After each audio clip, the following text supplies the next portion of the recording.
Bapak Ibu sekalian, ketemu lagi ya. Semoga belum bosan ketemu saya. Ini sudah ketiga kalinya ketemu saya, semoga belum bosan. Mungkin seperti yang sudah saya sampaikan tentang kegiatan hari ini sebenarnya pendampingan ya, pendampingan di tour yang saya kirimkan ke Pak Peter, pendampingan baik hak cipta maupun paten.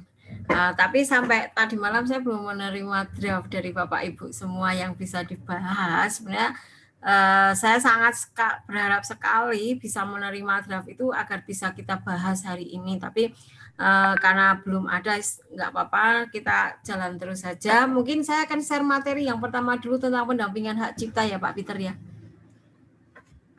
Saya minta izin. Ya, silakan Prof. Ya. Oke, ya.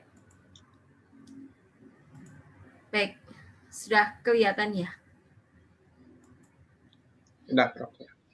Baik, mungkin pada waktu pertemuan yang pertama kita masih membahas hak cipta itu secara general sekali. Karena ya pertemuan pertama hanya tentang berbagai macam hak kekayaan intelektual, di antaranya ada hak cipta. Kemudian yang pertemuan kedua saya lebih fokus membahas tentang paten. Nah, hari ini hak cipta. Saya rasa di antara Bapak Ibu seperti yang sudah dikemukakan minggu lalu, banyak yang sudah mempunyai hak cipta, tapi tidak ada salahnya saya menyampaikan lagi, karena mungkin ini hak cipta ini adalah hak yang paling mudah mendapatkannya. Dan saya berharap, kalau saya boleh tahu Pak Peter, sekarang di Uncen ada hak cipta ya, saya tidak bicara tentang paten dulu, paten setelah ini, hak cipta ada berapa Pak Peter yang dimiliki oleh Uncen?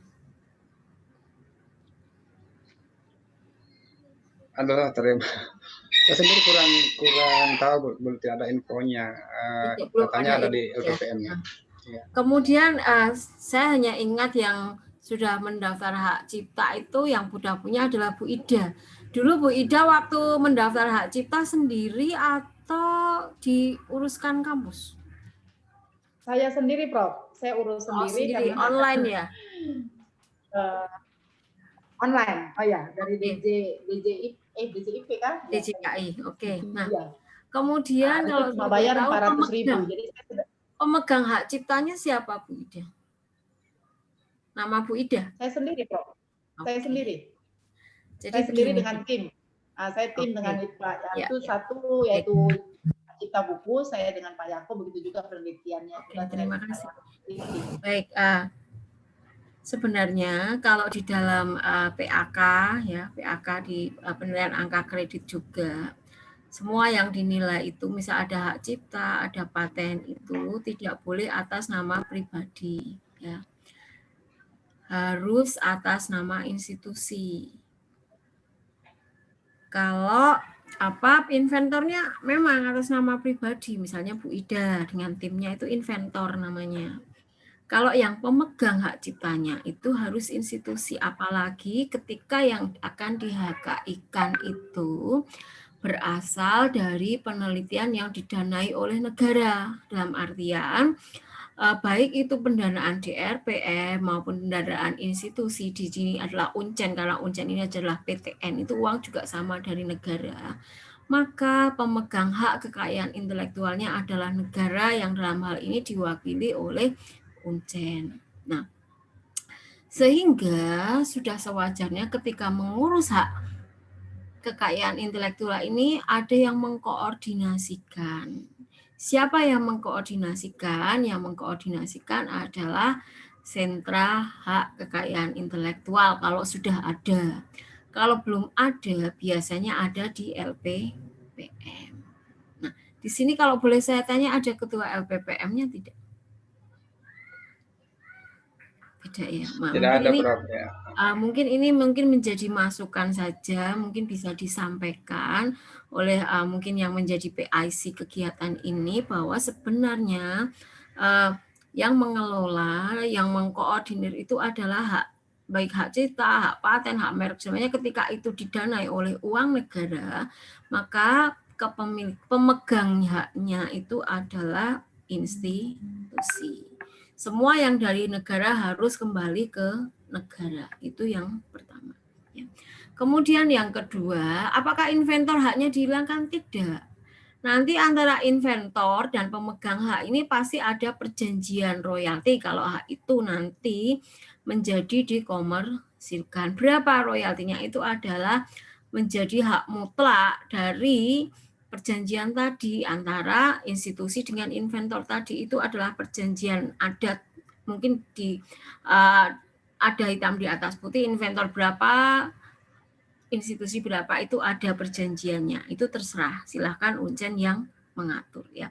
Jadi karena kalau nanti menjadi hak, misalnya ini contoh haknya Bu Ida, pemegang haknya juga Bu Ida, itu kalau nanti misalnya untuk naik angka kredit itu juga sebenarnya tidak berlaku. Ya, itu. Oke. Baik, anyway, saya sekarang mencoba untuk sedikit lebih detail tentang hak cipta setelah kemarin tentang paten. Ya. Baik, nah di sini hak cipta itu adalah hak eksklusif bagi pencipta atau pemegang hak cipta. Untuk apa? Untuk mengumumkan atau memperbanyak ciptaannya yang timbul secara otomatis setelah suatu ciptaan itu dilahirkan tanpa mengurangi pembatasan menurut peraturan perundang-undangan yang berlaku. Jadi ini diumumkan atau diperbanyak ciptaannya. Oke, nah di sini pemegang hak ciptanya siapa? Di sini pemegangnya bisa seseorang atau beberapa orang secara bersama-sama. Yang atas inspirasinya tadi melahirkan suatu ciptaan berdasarkan kemampuan pikiran, imajinasi, kecekatan, keterampilan, atau keahlian yang dituangkan dalam bentuk yang khas dan bersifat nah, di sini pemegang hak ciptanya adalah apa? Sebagai pemilik hak atau pihak yang menerima hak tersebut dari pencipta atau pihak lain yang menerima lebih lanjut hak dari pihak yang menerima hak tersebut. Pusing ya kalimatnya ya. Intinya pemegangnya itu ya ini yang sudah diberi hak oleh inventor tadi. Nah, karena di dalam suatu institusi negeri yang di-HKI-kan itu biasanya didanai oleh negara, maka pemegang haknya adalah negara. Kalau ini Uncen ya di sini Uncen sebagai wakil negara. Nah, di sini apa definisi dari mengumumkan atau memperbanyak di sini adalah bisa menerjemahkan, bisa mengadaptasi, bisa mengaransemen, bisa mengalihwujudkan, bisa menjual, bisa menyewakan, bisa meminjamkan, mengimpor, memamerkan, mempertunjukkan kepada publik, menyiarkan, merekam, dan mengkomunikasikan ciptaan kepada publik melalui sarana apapun. Itu kalau hak cipta itu makanya banyak sekali yang bisa dihak ciptakan. Nah, di sini hak cipta itu agak sedikit berbeda dengan hak kekayaan intelektual lainnya. Hak cipta ini bisa secara otomatis dalam artian ya perlindungan hak cipta sejak ciptaan dilahirkan tidak harus melalui pendaftaran. Ini maksudnya tidak melalui prosedur yang berbelit dan pendaftaran hak cipta itu hanya bersifat deklaratif. Ini yang membedakan ya. Kalau paten kemarin pertemuan minggu sebelumnya saya mengatakan ketika paten itu jangan dipublikasikan dulu. Menunggu didaftarkan patennya dulu baru dia bisa dipublikasikan. Tapi kalau hak cipta tidak, hak cipta walaupun sudah dipakai Bapak Ibu gunakan atau dipublikasikan misalnya 2 tahun lalu, dia tetap bisa didaftarkan hak ciptanya. Nanti saya ajari langkah demi langkahnya. Nah, di sini mengapa perlu adanya pembatasan hak cipta? Ya karena ini selain bersifat individual tadi, hak cipta itu mempunyai juga fungsi sosial. Nah, apa saja sifat hak cipta di sini? Nah, di sini hak cipta itu dianggap sebagai benda bergerak ya. Jadi dapat beralih atau dialihkan baik seluruhnya maupun sebagian dan hak cipta itu tidak dapat disita. Ya. Ini ya, apa peralihan hak cipta dan lisensi cinta ini peralihannya bisa melalui apa? Bisa melalui pewarisan, bisa melalui hibah, bisa melalui wasiat, bisa melalui perjanjian tertulis atau sebab-sebab lain yang dibenarkan oleh peraturan perundang-undangan yang berlaku. Nah, contohnya Bapak Ibu mesti tahu Didi Kempot ya. Ada yang tidak tahu Didi Kempot? Ya, dia meninggal. Lagunya banyak sekali. Kalau lagu itu hak ciptakan, maka bisa diwariskan ke anak istrinya. Ketika orang menyanyikan lagu itu harus membayar royalti itu kepada pemegang hak ciptanya lagunya Didi Kempot tadi. Itu hak cipta. Jadi dia bisa diwariskan, bisa melalui hibah, bisa juga melalui wasiat. Oke. Nah, di sini apa yang dimaksud dengan lisensi hak cipta? Di sini adalah izin yang diberikan oleh pemegang hak cipta kepada pihak lain untuk mengumumkan dan atau memperbanyak ciptaannya dengan suatu persyaratan tertentu. Nah, ini siapakah sebenarnya pencipta? Ini menurut pasal 5 sampai dengan pasal 9 dalam Undang-Undang Hak Cipta nomor 19 tahun 2002 bahwa ya, untuk ciptaan yang tidak diketahui penciptanya, maka ini negara yang memiliki. Ya. Contohnya apa?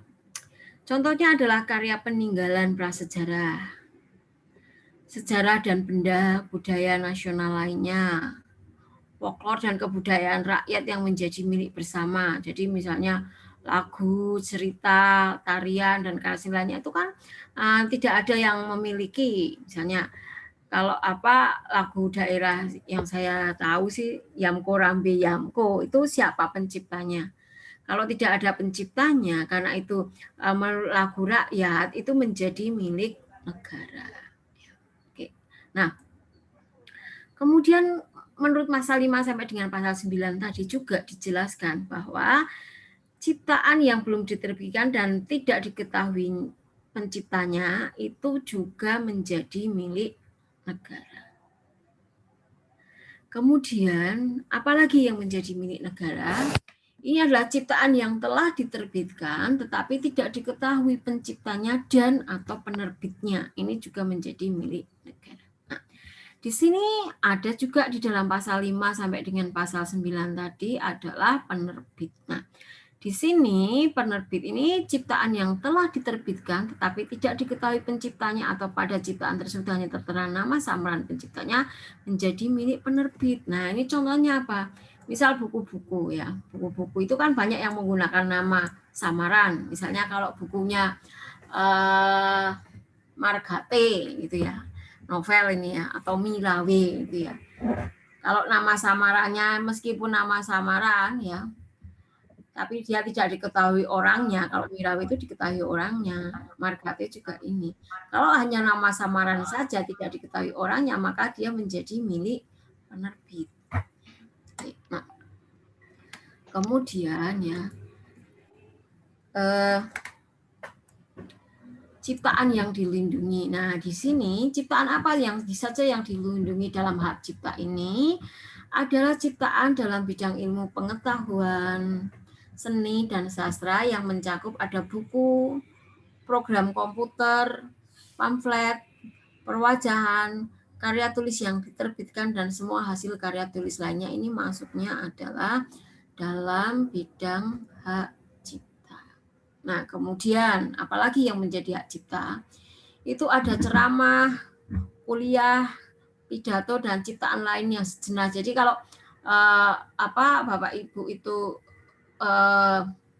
punya PowerPoint itu, video itu juga bisa dihak ciptakan. Kemudian alat peraga yang dibuat untuk kepentingan pendidikan dan ilmu pengetahuan. Nah, ini maksudnya adalah hak cipta ketika alat peraga tadi tidak mempunyai nilai fungsi lebih. Kalau dia mempunyai nilai fungsi lebih, dia bisa masuk ke dalam hak paten. Kemudian lagu atau musik dengan atau tanpa teks, ini juga bisa menjadi hak cipta. Drama atau drama musikal, tari, koreografi, pewayangan, dan pantomim itu juga bisa masuk dalam hak cipta. Seni rupa dalam segala bentuk seperti seni lukis, gambar, seni ukir, seni kaligrafi, seni pahat, seni patung, kolase, dan seni terapan ini juga masuk ke dalam hak cipta.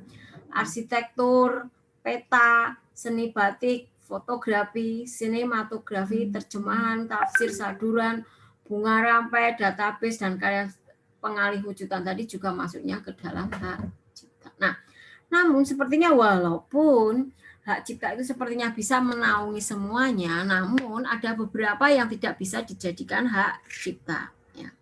Contohnya apa? Nah, di sini contoh yang jadi tidak menjadi hak cipta adalah apa? Hasil rapat terbuka lembaga negara itu juga tidak bisa masuk di dalam hak cipta. Ya.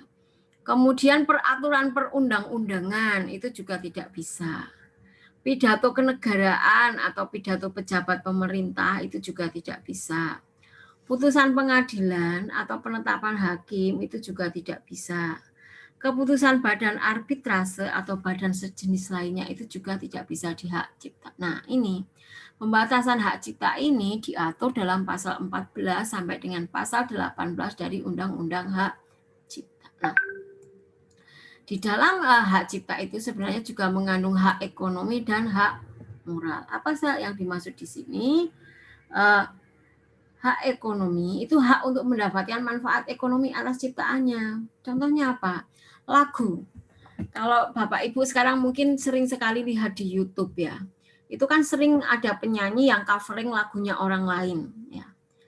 Banyak saya rasa. Jadi dan itu menjadi terkenal, subscribernya menjadi banyak dan sebagainya. Akhirnya dia berdampak pada ekonomi, dia menerima iklan dan sebagainya. Nah, di sini dia kalau dia dituntut oleh si pencipta lagu karena dia tidak mendapatkan izin dari pencipta lagu, ini bisa dituntut dibawa ke hukum karena dia yang covering lagu ini tidak mendapatkan manfaat ekonomi tanpa membuat izin dari si pencipta lagu, dengan catatan pencipta lagu tadi mendaftarkan hak ciptanya tadi. Kalau pencipta lagunya itu juga tidak mendaftarkan hak ciptanya, ya nggak bisa ngapa-ngapain juga. Nah, ini yang dimaksud dengan hak ekonomi tadi. Ya, kemudian yang dimaksud dengan hak moral di sini adalah apa? Hak yang melekat pada diri pencipta. Nah, di sini apa? Hak melekat tadi, hak yang tidak dapat dihilangkan atau dihapus dengan alasan apapun, walau hak cipta itu telah dialihkan. Itu adalah hak moral. Kemudian ada hak terkait. Nah, di sini yang dimaksud dengan hak terkait adalah hak eksklusif yang berkaitan dengan hak cipta. Apa saja? Yaitu hak eksklusif bagi pelaku, bagi produser rekaman suara, lembaga penyiaran, dan sebagainya. Itu adalah hak terkait. Nah, pelaku di sini siapa saja? Pelakunya bisa aktor, penyanyi, pemusik, penari, atau mereka yang menampilkan, memperagakan, mempertunjukkan, menyanyikan, menyampaikan, mendeklamasikan, atau memainkan suatu karya musik, drama, tari, sastra, folklor, atau karya seni lainnya. Itu dinamakan dengan pelaku. Nah, kemudian kalau produser rekaman suara, nah ini adalah orang atau badan hukum yang pertama kali merekam atau memiliki tanggung jawab untuk melaksanakan perekaman suara atau bunyi, baik perekaman dari suatu pertunjukan maupun perekaman suara bunyi lainnya. Itu adalah produser rekaman suara. Kemudian,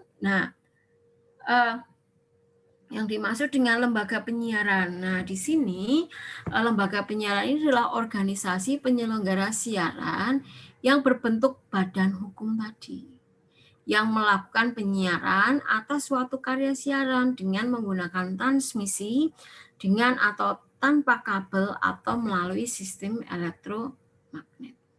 Kemudian ada juga hak eksklusif pelaku. Di sini ketika pelaku itu memiliki hak eksklusif, berarti dia pelaku memiliki hak eksklusif untuk apa? Untuk memberikan izin.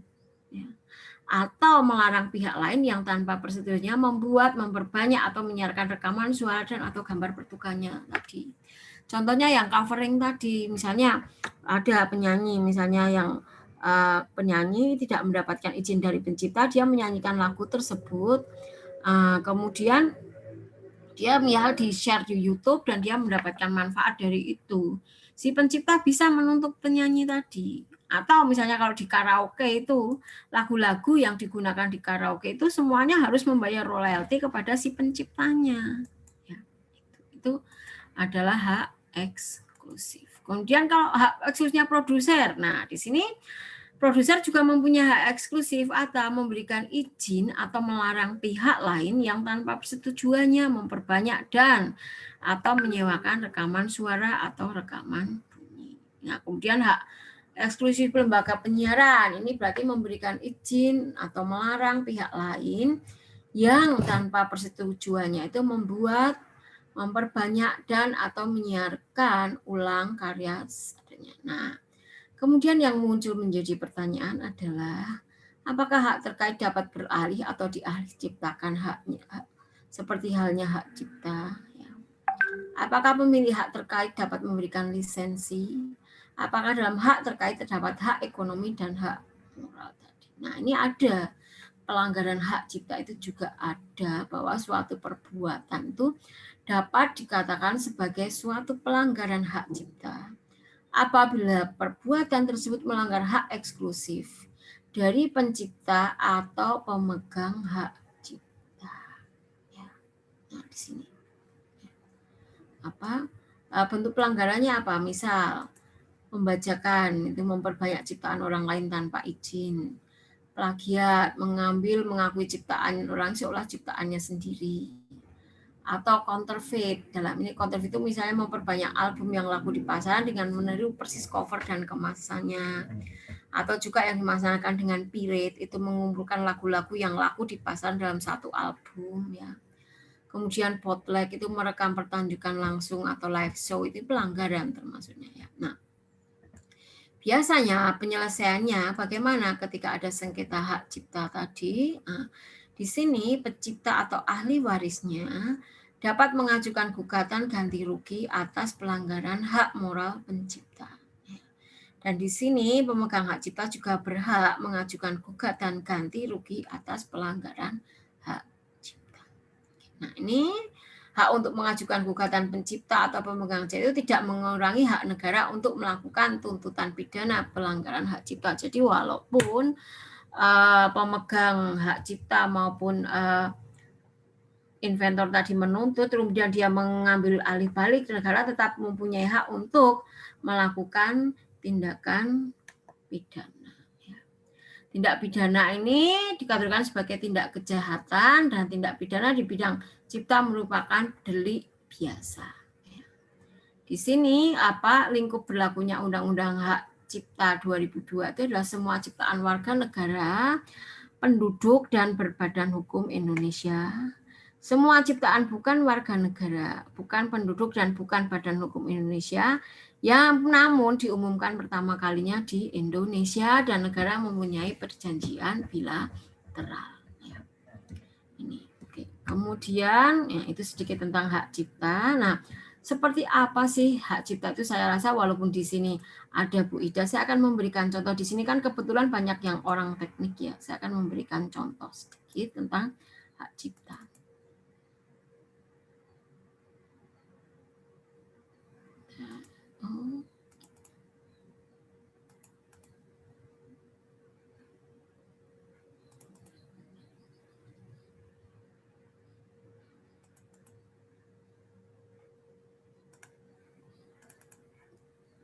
Baik, saya akan memberikan contoh. Jadi mungkin habis ini Bapak Ibu langsung kepikiran untuk mendaftarkan hak ciptanya. Gampang sekali membuat hak cipta itu ya.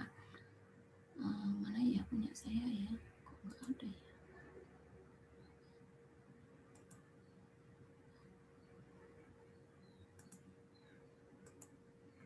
Sudah kelihatan belum Bapak Ibu? Ya, Prof. Sudah. Ya, Prof. Nah, sudah. Ini contoh, ini hak cipta. Ini saya contoh hak cipta saya. Misalnya ini cuma mendaftarkan software. Software itu maksudnya adalah hak cipta, bukan paten. Nah, ini misalnya saya membuat software segmentasi menggunakan aktif kontur pada citra MRI otak slide Sakital. Nah, di sini Anda Bapak Ibu bisa menuliskan judulnya saja, kemudian diberi logo universitasnya, penciptanya siapa saja. Ini Bapak Ibu tuliskan di sini dan universitasnya. Udah itu. Kemudian apa yang dicapai? Ya sudah, di copy saja source code yang akan dihak ciptakan yang dibuat oleh Bapak Ibu tadi. Misalkan program ya, programnya di copy paste saja di sini karena yang dia ciptakan adalah programnya. Ya, ini ya. Kemudian diberi petunjuk penggunaannya itu bagaimana ya. Petunjuk penggunaannya misalnya ini petunjuk penggunaan, penjelasannya ini misalnya apa seperti apa nih, tampilannya menjadi seperti ini, pas pengambilan seperti ini. Nah, itu saja didaftarkan sudah ini mendapatkan sertifikat seperti ini. Kelihatan nggak kalau ini sertifikatnya? Ya, jadi di sini kelihatan nggak ya Pak Peter? Kelihatan Ibu, kelihatan. Oke.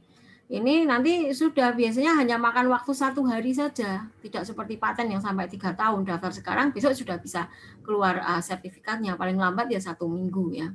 Seperti ini, nanti akan mendapatkan nomor, ini nama inventornya tetap tertulis di sini, namun di sini karena ini hasil dari penelitian, memegang hak ciptanya siapa? Di sini adalah LPPM, unsur. Apa jenis ciptaannya? Program komputer. Ini softwarenya namanya software segmentasi mini, diumumkannya tanggal ini. Ini penciptaan itu saja ya. Nah, saya rasa sangat mudah untuk mendaftarkan hak cipta. Harusnya kalau di sini, apakah hanya program komputer? Tidak, ciptaan saya itu persamaan matematika ya ditulis saja persamaan matematikanya tadi. Atau misalnya slide ini, atau video hasil pengabdian Bapak Ibu semua atau penelitian itu di penyuluhan itu dihak ciptakan sudah apa yang dikirim ya videonya tadi itu saja yang dikirim. Nah, bagaimana cara mengirimnya? Nah, ini seharusnya itu yang mengadakan adalah mana ya sebentar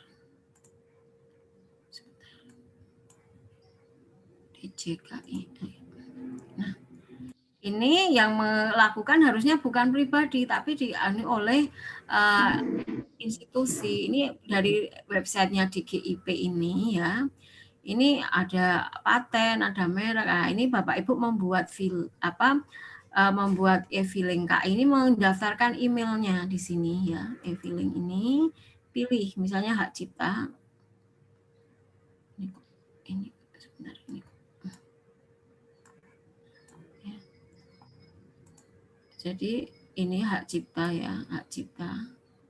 Nah, ini kalau hak cipta seperti ini, Bapak Ibu harusnya institusi yang memiliki. Jadi bukan pribadi. Ini saya akan memberikan contoh misalnya ini milik sentra HKI ya. Udah kan nanti emailnya didaftarkan dulu ya. Kalau belum daftar ini tidak bisa. Nah, ini kalau belum daftar membuat create account di sini ya.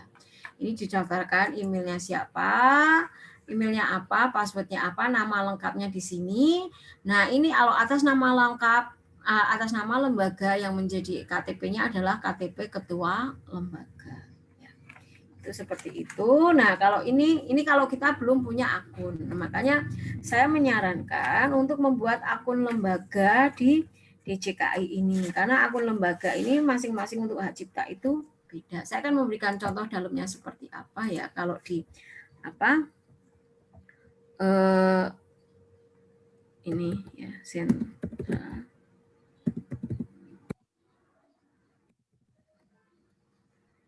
Karena masing-masing HKI itu beda-beda emailnya, akunnya ya.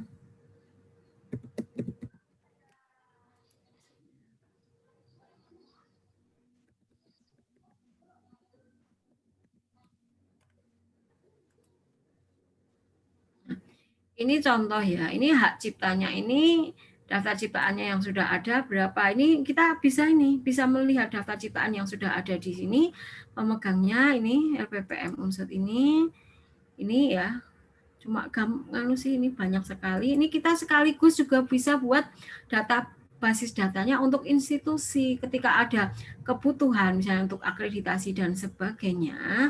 kita tinggal ngambil saja karena sudah ada di sini mana saja yang menjadi hak cipta dari institusi tadi.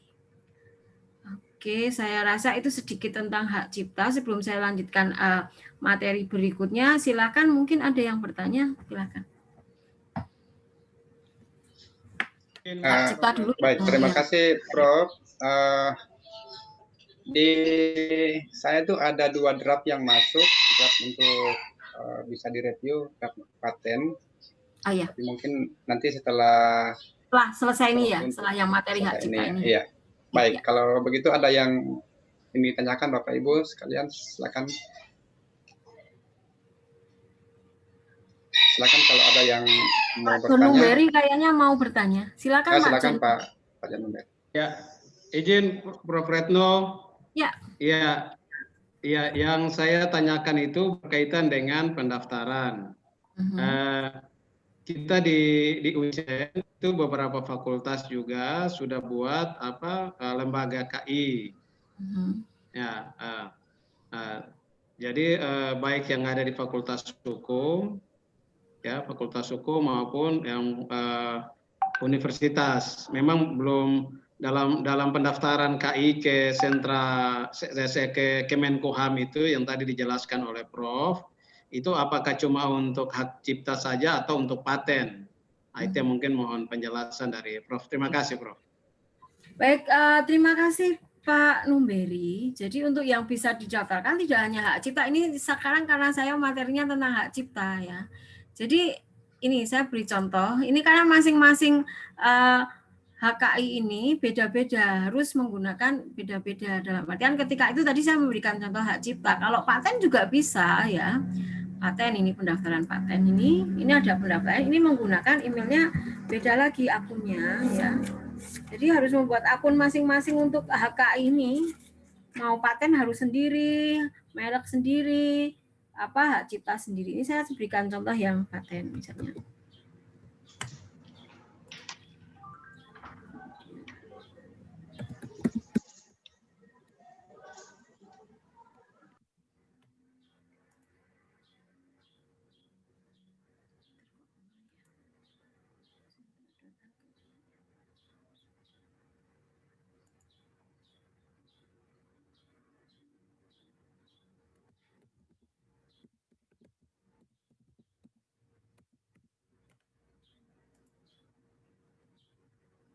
Sebentar ini kok ada error.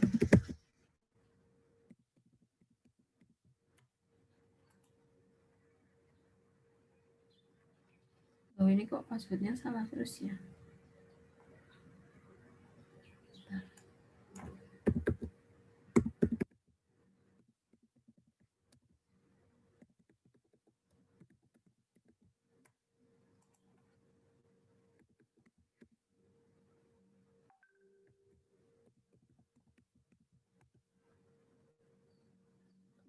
Ini kok ada yang error atau ini lagi error apa ya?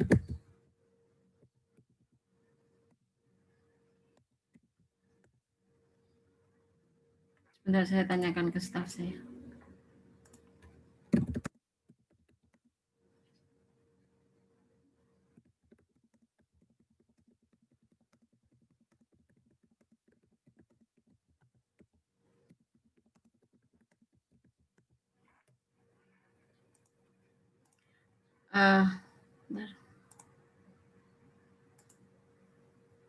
Baik Pak, nanti sambil menunggu konfirmasi dari staf saya, pada prinsipnya tidak hanya hak cipta Pak, semuanya kita bisa ya. Baik itu paten, baik itu merek dan semuanya, tapi untuk masing-masing itu kita membuat akun. Ya. Akunnya sendiri-sendiri. Ya, jadi itu. Prinsipnya semuanya sama, walaupun nanti email yang digunakan sama, enggak masalah, tapi nanti setiap mau masuk itu semuanya harus masuk lagi ke masing-masing yang mau didaftarkan tadi itu Pak John. Nah, saya sih sarannya kalau memang misalnya lingkupnya itu paling tidak terlalu luas untuk universitas, walaupun kalau kami juga universitas itu paling tidak mulai dari fakultas dulu, coba fakultas yang mendaftarkan ya. Jadi misalnya nih, ini kan kebanyakan fakultas teknik ya, dari fakultas teknik ya. Fakultas teknik dulu menginisiasi, mengkoordinir. Jadi nanti pemegang haknya adalah dekan fakultas teknik, karena yang didaftarkan adalah fakultas teknik. Nah, nanti KTP yang digunakan adalah KTP dekan ya. Nah, itu jadi yang teknik saja dulu, nggak masalah. Mungkin yang fakultas lain juga nggak masalah itu, karena masing-masing kalau memang terasa sulit untuk membuat mengkoordinir dalam satu universitas, kita mulai dari fakultas, karena kalau fakultas saya rasa lebih mudah. Nah, di sini ini nanti akan berguna juga untuk akreditasi, masing-masing fakultas kan perlu seperti itu. Jadi begitu ya Pak John ya. Siap Prof. Kita siap untuk mulai nanti. Untuk fakultas teknik kita langsung siap atas bimbingan Prof. Semoga langsung bisa ya hari ini. Yang karya-karya dosen yang saya rasa yang elektro pasti banyak membuat programming, didaftarkan dulu hak ciptanya. Kalau memang paten memakan waktu, hak ciptanya dulu. Jadi paling tidak ada hasil dari ada data sharing ini. Jadi memang ada toh karya dosen juga banyak gitu loh. Apakah hanya program? Tidak, saya rasa banyak sekali. Mungkin yang teknik mesin hanya membuat desain saja itu sudah bisa didaftarkan dan sebagainya. Begitu ya Pak John ya? Ya, terima kasih Prof. Ya, sama-sama. Selanjutnya ada pertanyaan? Izin tanya Prof. Ya, silakan. Ya, Prof. Pak Julison ya? Ya, terima kasih Prof. Lebih dari satu pertanyaan saya. Yang pertama menegaskan. Tapi agak putus-putus ya Pak suaranya. Oh ya, sinyalnya jelek. Softwarenya Prof ini, sorry, kalau boleh tahu pakai bahasa apa ya Prof? Saya pakai MATLAB Pak. Oh MATLAB. Ya. Kalau saya pakai bahasa misalkan Turbosi gitu. Nggak masalah. Kita nggak pakai turbosinya, kita pakai source code-nya. Yang kita pakai source code-nya itu yang didaftarkan. Nggak masalah. Tidak ini kah? Tidak misalkan karena memang niatnya jelek gitu ya, saya niru punya Prof, tapi pakai bahasa Turbosi gitu. Itu tidak masalah. Cipta kah? Oh enggak. Nggak bisa diciptakan kan beda. Walaupun maksudnya sama, tapi source code-nya kan beda antara MATLAB dengan Turbosi. Iya. Oh, malah bisa. Bisa dia ciptakan. Terus kemarin Prof bilang kalau aplikasi tidak bisa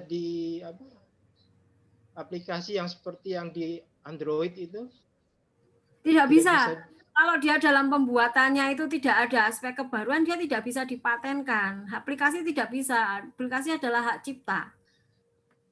Ya. Oh, kayak misalnya bikin itu ya Office-nya Microsoft itu kan hak cipta, bukan paten.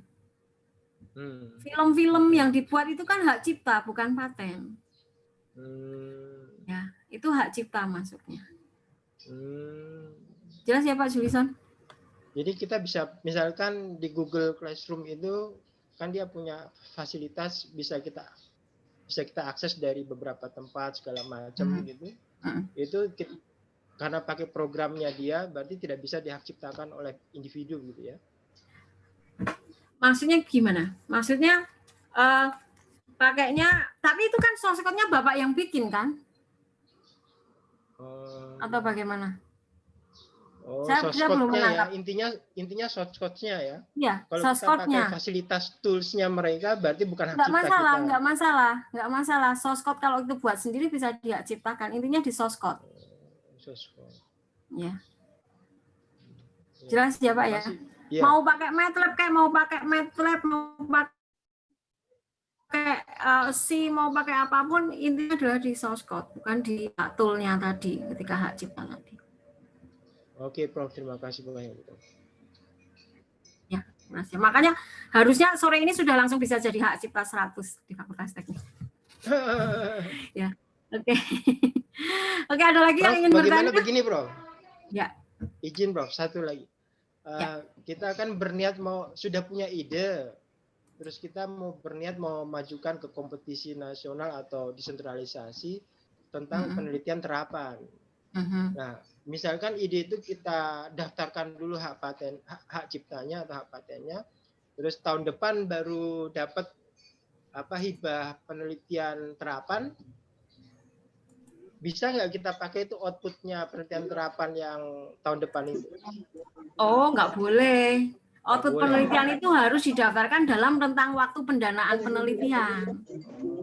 Ya, itu misalnya sebabnya teman-teman pada nahan semua, Prof. yang penelitian sekarang saja yang didaftarkan, jangan yang buat tahun depan. Yang diakui sebagai output itu misalkan penelitian pendanaan 2020. Berarti yang dianggap sebagai output adalah output yang dihasilkan pada tahun 2020. Kalau pendananya 2021, outputnya 2020 kan menjadi tidak logik. Terus pendanaannya itu untuk apa? Tidak berlaku mundur kalau output itu. Jadi tergantung dari pendanaannya tahun berapa, ya luarannya harus di tahun periode pendanaan tadi. Oh iya. Menurut saya kalau teman-teman seperti saya yang baru atau udah lama lulus S3, disertasi kita kan harus ada kebaruan. Mestinya di situ hak cipta semua di situ kan? Iya, bisa. Sekarang yang disertasi Bapak tentang apa? Itu bisa dihak ciptakan aja kalau mau dihak ciptakan. Karena hak cipta itu tidak pengaruh, mau sudah dipakai 6 tahun lalu, 10 tahun lalu, mau baru didaftarkan hak cipta sekarang juga nggak mempengaruh. Oh, siap. Terima kasih banyak, Prof. Tapi saran saya jangan disertasinya yang dihak ciptakan. Mungkin di disertasi Bapak itu ada program kah, ada desain kah, itu saja yang dihak ciptakan. Jangan disertasinya dihak ciptakan. Saran saya walaupun bisa gitu. Siap, Prof. Mengerti, Prof. Ya, itu jelas ya? Jelas. Ya. Terima kasih. Ada lagi?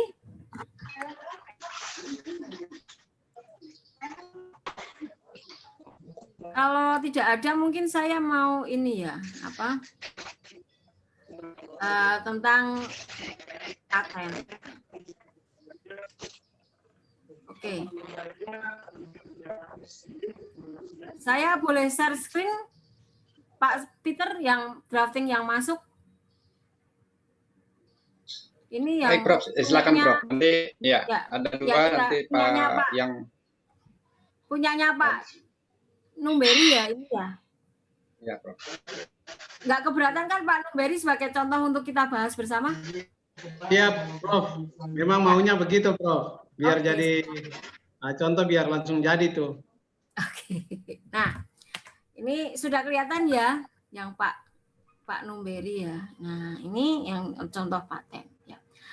Ketika membuat paten ini ya, Pak Numberi apa? Saya hanya pengen Pak Numberi cerita sedikit tentang apa. Ini belum mengikuti template yang saya berikan ya, walaupun belum mengikuti template yang saya berikan. Ini tidak boleh diubah Pak template-nya ini. Harus memakai template yang saya berikan minggu kapan hari itu. Termasuk apa? Ada nomor baris dan sebagainya. Ya. Sekarang yang ingin saya tanyakan Pak Numberi ingin mematenkan apa ini yang ingin diklaim dalam paten Bapak? Iya, baik Prof. Retno, terima kasih. Jadi yang saya ingin patenkan ini namanya Honai Barner. Honai Barner ini salah satu komponen penting dari kompor gas. Jadi di kompor gas itu ada burner sebagai ruang pembakaran. Jadi di kompor gas ada burner sebagai ruang pembakaran yang umum dipakai saat ini. Kompor gas yang dari bahan bakar fuel. Nah, sedangkan yang saya buat ini kompor gas dari bahan bakar ramah lingkungan, salah satunya adalah bioetanol. Nah, komponen kompornya sama, kompor umum itu sama, tapi yang lebih khusus di burnernya. Burnernya ini yang saya kontribusi saya di burner. Burnernya ini bentuknya sama dengan rumah khas Honai yang ada di Papua sehingga namanya Honai Barner. Oke. Demikian Prof, itu sekilas. Saya sedikit menangkap. Nah, mungkin saya mulai dari judulnya ya Pak. Mungkin Pak John Numberi sambil bisa ketik-ketik ya, supaya ini kalau bisa pakai template yang saya berikan kemarin. Ya, siap Prof. Jadi langsung masuk. Ini dari judulnya dulu ya. Kemarin template-nya sebentar, saya tak bagi mana template dulu. Yang saya bagikan itu sebentar ya.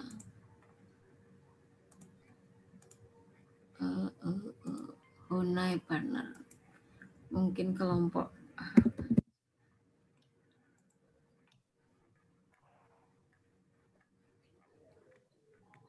Saya tak nyari apa template yang saya berikan minggu lalu mana ya.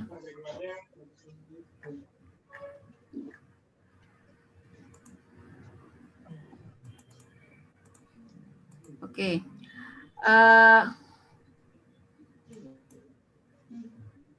Saya stop share screen dulu. Saya mau ini kan punyanya Pak Numberi. Nah, kelihatan ya Pak Numberi ya?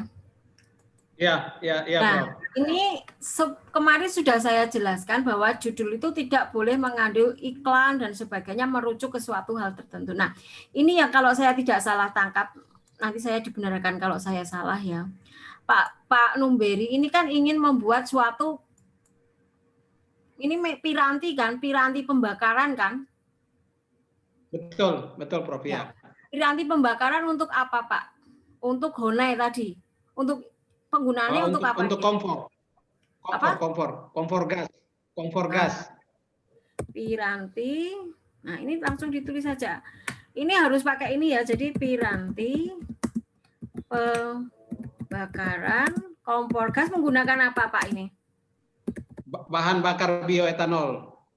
Bahan bakar bioetanol. Ini saja, jangan Honai burner, karena nanti Honai burner menjadi bias, nanti mencari latar belakangnya adalah sulit, di US patennya itu sulit. Ya. Judulnya ini aja Pak, piranti pembakaran kompor gas bahan bakar bioetanol berbasis misalnya kearifan lokal, karena menggunakan yang di yang tadi ya. Mungkin. Betul Prof, yang ada di Papua.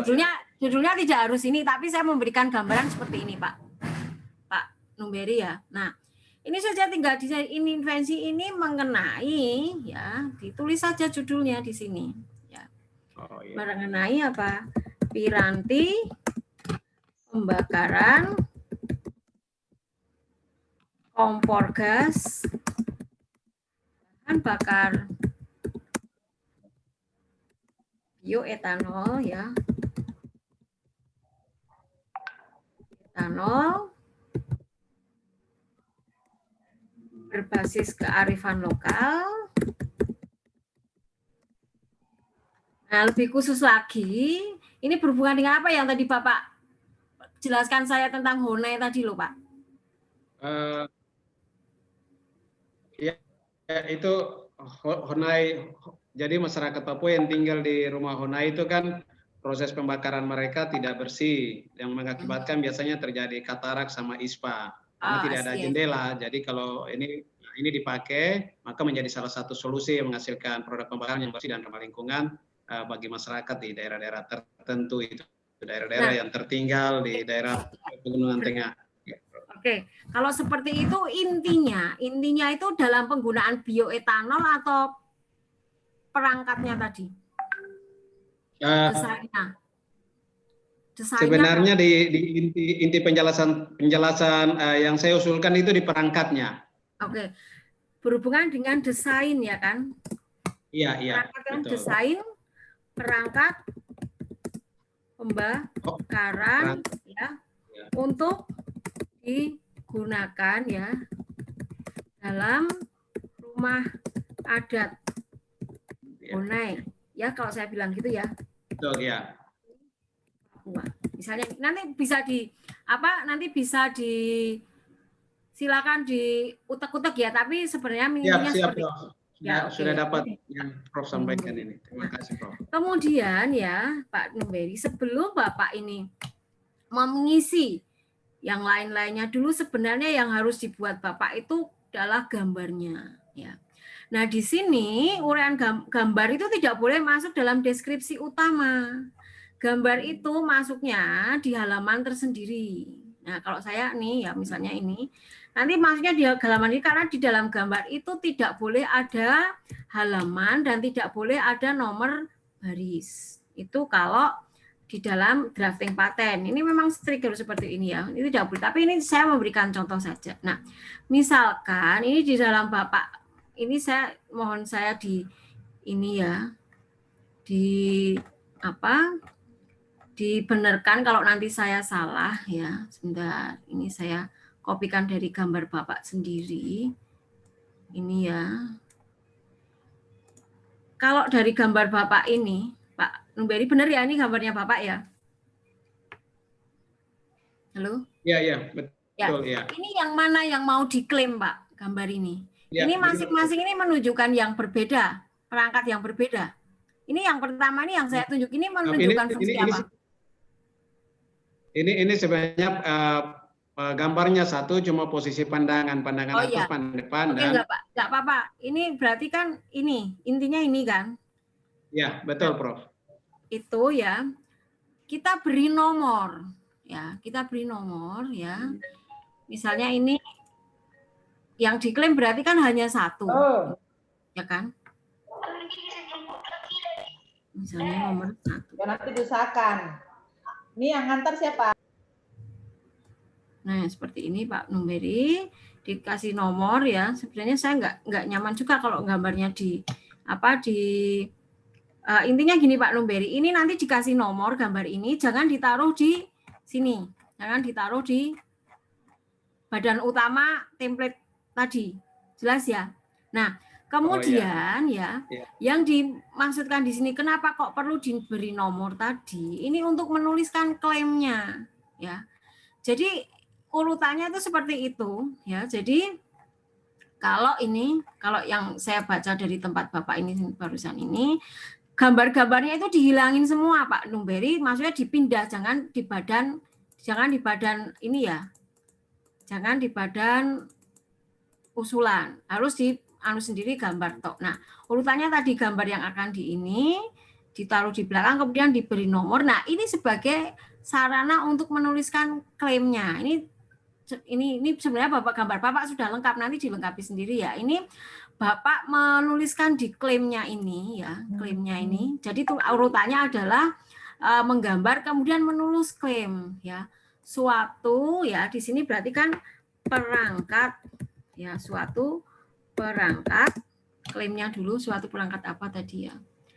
Perangkat suatu piranti pembakaran kompor gas ya. Coba saya didikte ya semua saya. Ini di sini berarti habis menggambar lengkap tadi ya, berarti ini baru menulis klaim. Suatu piranti apa tadi? Pembakaran ya? Pembakaran kompor gas, bahan bakar bioetanol. Kompor gas ya. Kompor gas, bahan bakar bioetanol. Berbahan bakar bioetanol berbasis kearifan lokal ya. Iya. Berbasis kearifan lokal ya. Yang terdiri dari apa saja? Nah, ini terdiri dari apa saja yang perangkat Bapak ini ya. Yang dicirikan dengan apa Pak ini tadi? Ini kalau saya lihat di gambar Bapak ini ada misalkan ruang bakar. Nah, sebentar. Suatu piranti pembakaran ini kan berarti gambar yang akan dibuat Bapak kan seperti ini sajanya kan? Ini aja kan? Sebenarnya ini aja kan? Nah, ini dikasih nomor mana dimaksud dengan Bapak. Gambar Bapak itu dikasih nomor, nanti di ini adalah suatu piranti pembakaran kompor gas yang berbahan bakar bioetanol dengan kearifan lokal. Nah, ini Bapak beli nomor. Misalnya nomor 10. Ya, ini nomor 10 itu maksudnya gambar ini merujuk kepada gambar ini. Ini dikasih nomor, ini saya ngarang aja 10 ya.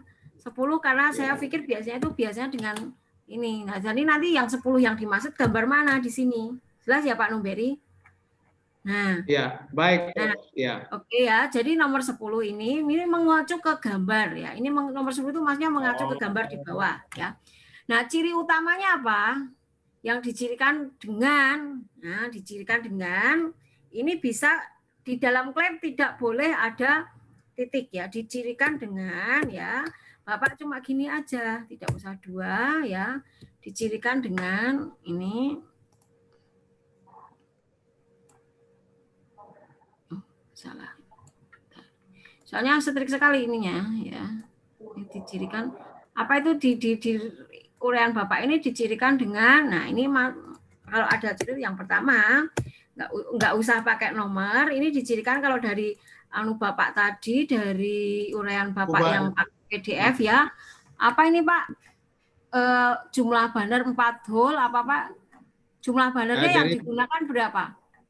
Jadi itu 12 hole itu, 12 hole atau Ya, Pak Ya, Nosel kalau itu. begitu yang dicirikan dengan piranti tersebut mempunyai 12 hole. Nah, ini ditunjukkan ini gambar 12 hole yang dimaksud itu seperti apa? Ya. Kemana menunjukkannya? Misal di gambar nomor 20 misalkan. Ini yang maksudnya gini, berarti nanti yang ciri 12 hole ini digambar di dalam ini nomor bikin gambar yang 12 hole tadi nomor 20 dikasih nomor 20 ya. Kemudian selain hole apa lagi, Pak? Bentuk Nah, kubahnya. Tidak boleh Berbentuk ini kubah. ya. Tidak boleh titik, berarti titik koma. Piranti mempunyai 12. Oh, bentuk kubahnya seperti apa? Ya, berbentuk kubah. Kubah lingkaran ya. Nah,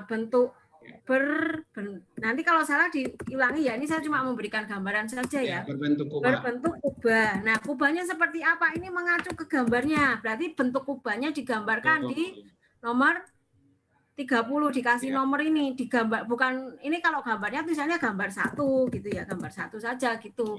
Tapi yang nomor menuju ke alatnya ini loh di sini. Iya. Jadi kalau ya, ini berarti ada 3 gambar ya, Prof ya, gambar 1, gambar 2, gambar 3 ya. Ini loh yang dimaksud pirantinya seperti ini misalnya nomor 10, kemudian hole-nya hole 12 itu seperti apa dikasih nomor misalnya 20. Bentuknya kubah itu seperti apa? Nah, ini gambar kubahnya seperti nomor 30. Kemudian ada ciri lainnya lagi enggak? Bagaimana, Prof? Ada ciri lainnya lagi enggak? Ada ruang pembakaran. Kemudian berarti nanti ada ruang pembakaran. Betul. Ada ruang bahan bakar, ada ruang pembakaran. Sebentar. Nah, kemudian membentuk kubah, ini Bapak dikasih bla bla bla ya Pak, maksudnya keterangan lebih detail berbentuk kubah seperti apa gitu ya, misalnya yang terdiri dari bahan pembuatnya dari apa, ini nanti dilengkapi di sini ya Pak, memberi ya. Bolnya juga ini dilengkapi ya, kemudian ruang pembakaran, nah ini ruang pembakarannya dikasih nomor juga, ada gambarnya ruang pembakarannya tadi. Jelas? Misalnya nomornya 40 ini saya cuma misalkan saja ya Pak. Nanti Pak Numberi di ini beri keterangan sedikit berapa ini. Jelas ya Pak Numberi. Kemudian apa lagi?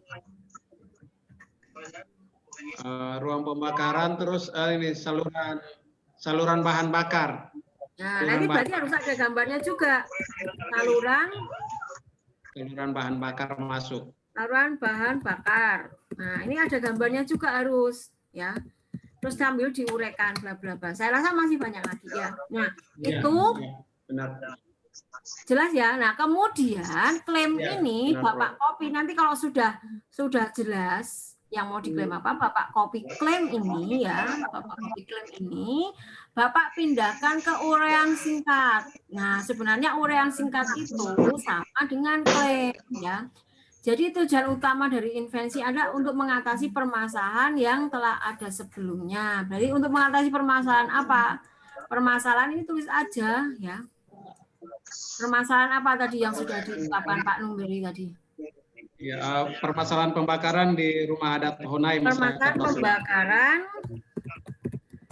pada rumah adat Papua ya. Khususnya ya rumah adat Honai. Tulis saja judulnya ya, khususnya apa ya, khususnya untuk apa tadi, mendapatkan khususnya untuk rumah Honai, yang mendapatkan sirkulasi mungkin saya nggak tahu ini saya udara yang bersih dan ramah lingkungan. Udara yang bersih dan sirkulasi udara yang bersih dan apalah pokoknya nanti ya ini tulis nanti mungkin lebih detail ya. Nah, kemudian judul ini di copy ya, judul ini di copy ya, judulnya apa sih tadi, piranti pembakaran kompor ini ya, tapi nanti diganti huruf kecil ya ini ya. Ini kasih merah itu maksudnya biar nanti dilengkapi. Judul ini ya. Judul ini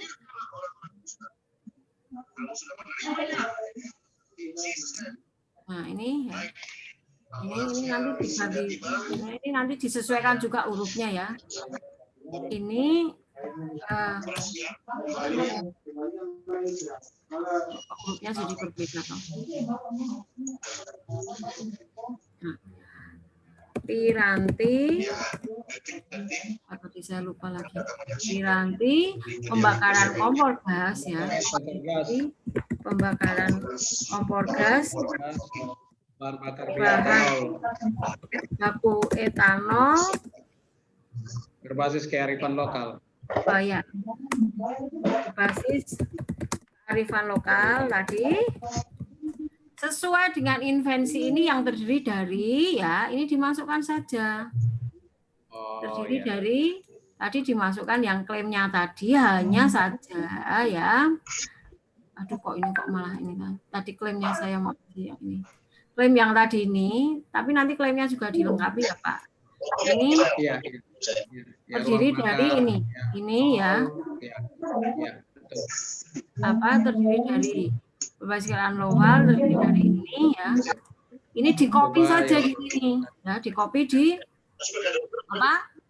Di copy di apa invensi singkat tadi ya, di invensi singkat ya.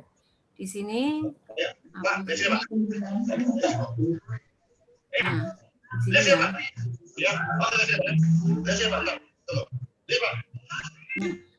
Nah, tapi di sini nomornya ini dihapus, Pak. Tidak pakai nomor. Jadi di dalam invensi singkat ini, uraian invensi singkat ini tidak pakai nomor, sama dengan klaim tapi tidak pakai nomor, Bapak narasikan saja. Ya, ini saja. Jadi invensi singkat itu sama dengan klaim tapi tidak diberi nomor, seperti halnya itu. Jelas? Nah, kemudian kalau sudah menulis uraian singkat tadi, gambar ini bukan berarti uraian isinya gambar, gambarnya tetap di bawah. Gambar 1 ini adalah gambar apa ini? Jadi kalau Bapak penjelasannya saja ya, Prof. Beri judulnya saja. Gambar 1 adalah gambar tampak depan, tampak atas, dan tampak samping dari Piranti. Jangan tulis Honey Banner, kita tidak mengapa. Itu nanti Honey Bannernya jadi merek saja. Piranti, pembakaran kompor gas. Nah, gambar 2 nanti apa-apa ini cuma judulnya saja. Di sini tidak ikut gambarnya, tetap di bawah. Jelas ya Pak? Nah, kemudian kalau invensi lengkap ini isinya adalah apa? Ini masing-masing tadi yang diklaim tadi itu Bapak jelaskan, misalnya yang nomor 10, nomor 20 itu Bapak tulis lagi tapi dijelaskan dengan lebih lengkap, lebih banyak.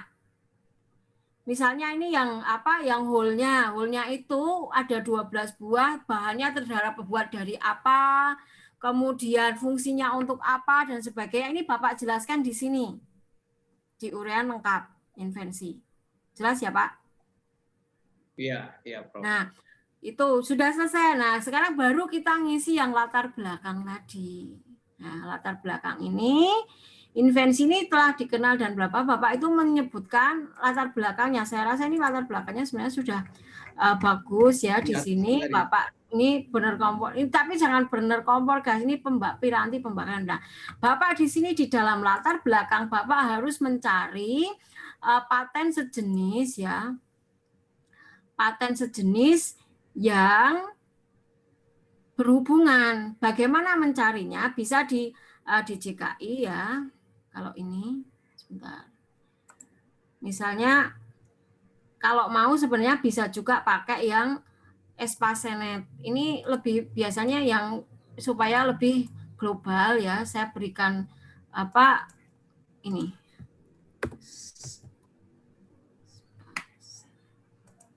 Ini sebentar saya.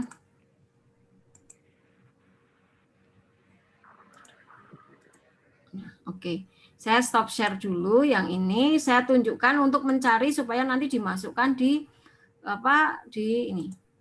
Ini coba dicatat ini. Ini Espasenet kelihatan ya. Nah, di sini Bapak ya cari paten yang apa? Yang mirip. Ya, ini seluruh dunia ya. Ini misalnya tentang apa? Tentang burner stove ya. Ini kan Iya, burner stove. Ya. Nah, ini kan burner stove ini kan banyak yang sudah mematenkan. Nah, ya Bapak sudah banyak yang mematenkan. Coba klik aja. Mungkin saya tidak tahu ini yang mirip atau tidak ya. Kalau mungkin sama-sama yang etanol misalnya, cari aja yang burner stove etanol misalnya. Mungkin lebih sempit lagi kan burner stove etanol.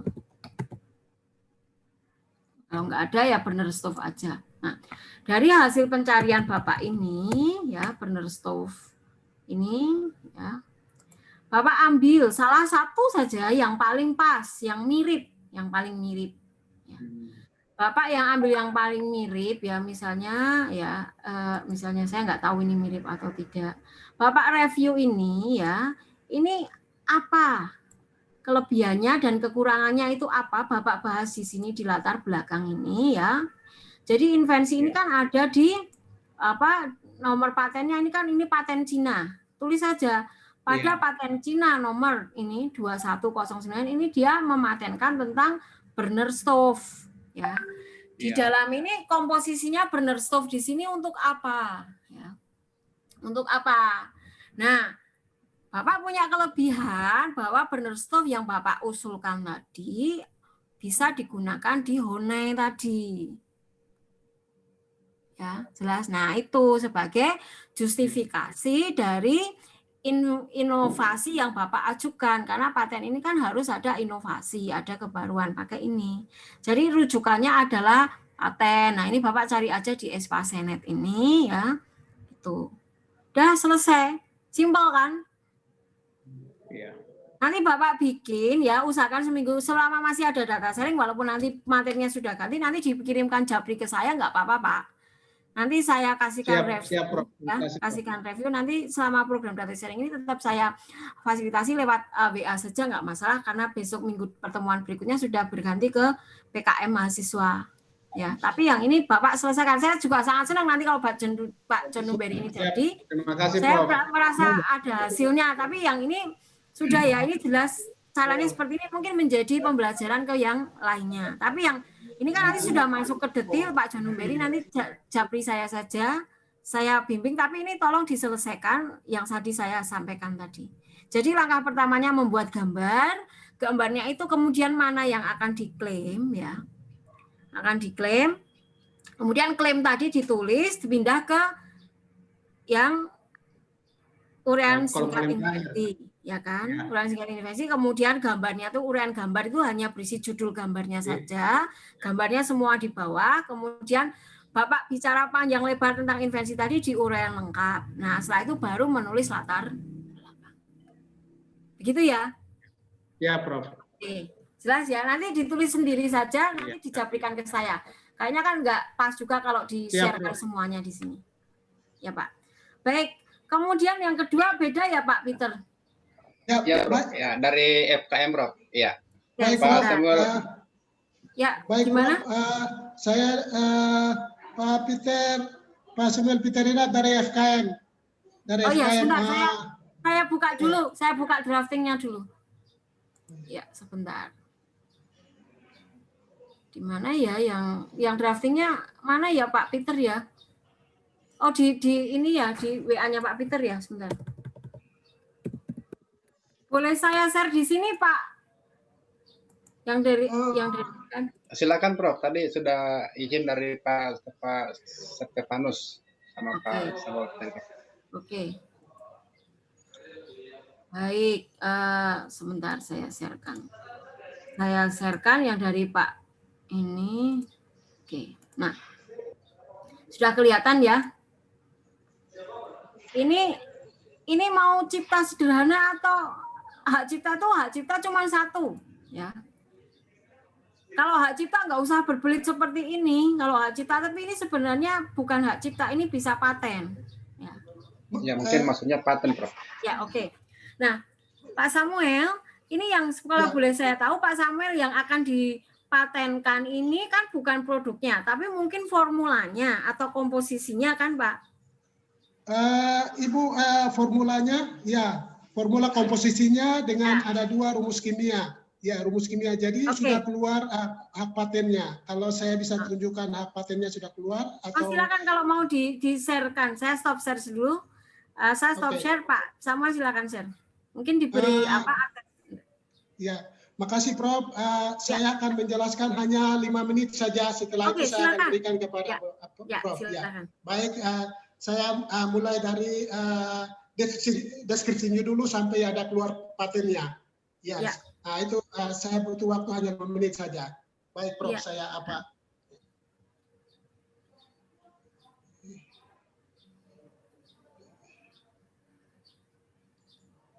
Pak Peter, mungkin Pak Samuel bisa diberi akses untuk share screen ya? Iya. Iya, saya kira semua bisa, Prof. Bisa, Prof. Ya. Salah ya, salah. Ya, bisa lihat ini? Halo? Saya belum kelihatan. Oh, sudah mau, mungkin butuh waktu. Baik, untuk teman-teman yang lain bisa lihat yang saya share? Ya, sudah, Pak. Sudah. Bisa, okay, bisa, baik. Pak Ira. Baik, deskripsi. Ini judul saya manfaat senyawa halogen untuk kesehatan manusia. Ya, belum ada orang menggunakan halogen untuk kesehatan manusia. Halogen adalah halogen ini merupakan kalau induknya adalah batu bara. Ya, induknya batu bara. Ya, setiap batu bara digunakan untuk pembangkit listrik, namun ada bagian yang belum digunakan yaitu halogen. Ya. Nah, oleh sebab itu saya membuat deskripsi halogen ini untuk dapat digunakan pada bidang kesehatan. Ya, baik. Latar belakang infeksi. Artinya halogen ini untuk siapa? Itu tanda tanya. Why? Ini halogen ini untuk siapa? Ya, diceritakan di situ. Kemudian dia termasuk dalam itu dengan materi dia termasuk dalam apa? Apakah ini bisa digunakan untuk manusia? Kita cerita. Sejarah membuktikan bahwa halogen pernah digunakan oleh orang-orang asli Papua pada nenek moyangnya. Belum ada garam baridium yang ada di Papua. Sebelum ada pemerintahan Belanda dan pemerintahan Indonesia. Dan hal ini sudah digunakan. Itu diceritakan. Apakah ada keterkaitan dengan kesehatan? Oh, ada. Nah, itu dijelaskan di latar belakang. Baik. Setelah itu kita jelaskan ini untuk siapa? Halogen ini gunanya untuk siapa itu dijelaskan. Baik. Kemudian kita langsung masuk ke masalah yang akan diatasi dengan infeksi. Salah satu masalahnya adalah bahwa angka kematian ibu dan anak di negara berkembang sangat tinggi, termasuk Asia dan Afrika. Apakah halogen dapat digunakan untuk mereka? Oh, bisa. Kenapa? Ya harus melalui penelitian. Akhirnya ditemukan bahwa dalam halogen ini mengandung unsur-unsur yang cukup mengandung untuk kesehatan manusia dalam pertumbuhan perkembangan. Apa itu? Fluor, brom, yodium, dan astatin. Salah satu yang unggul untuk meningkatkan status gizi ibu dan anak di negara Asia dan Afrika adalah yodium. Ya, itu diceritakan dalam masalah yang akan diatasi. Artinya ada masalah yang akan kita atasi dengan infeksi ini. Itu diceritakan. Ya, oke.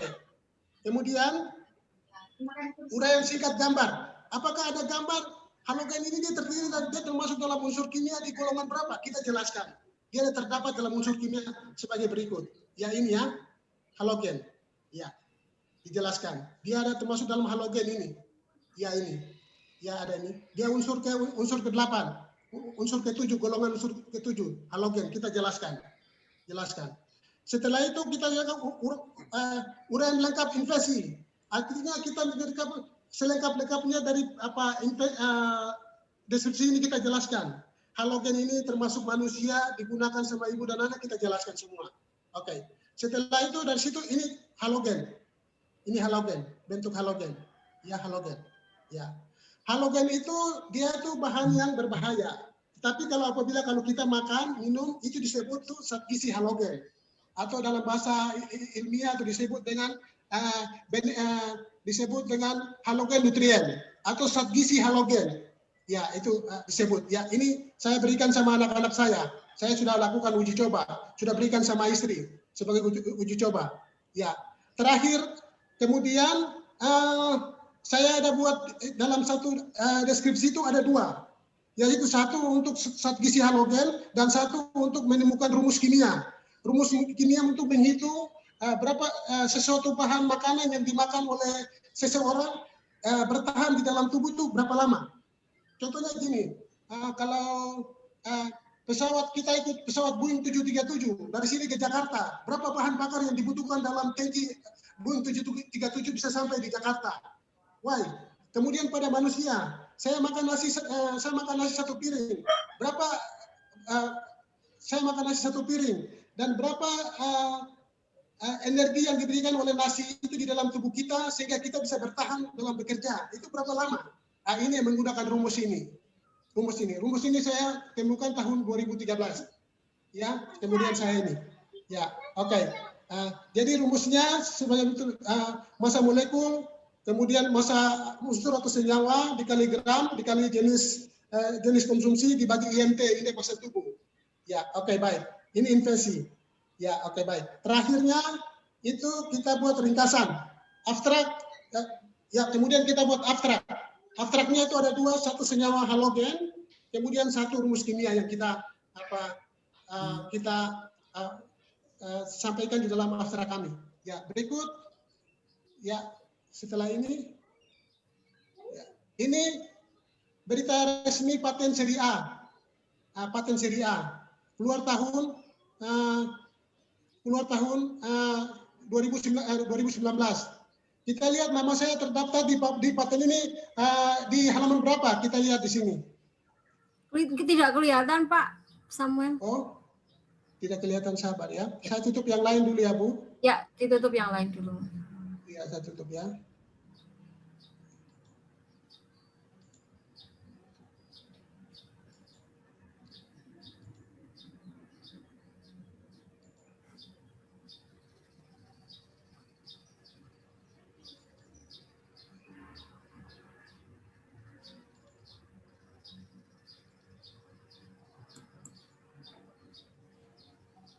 Ini Bu, ya, ini paten yang keluar ya, semua bisa lihat? Halo? Ya, silakan. Ya, ini sudah keluar.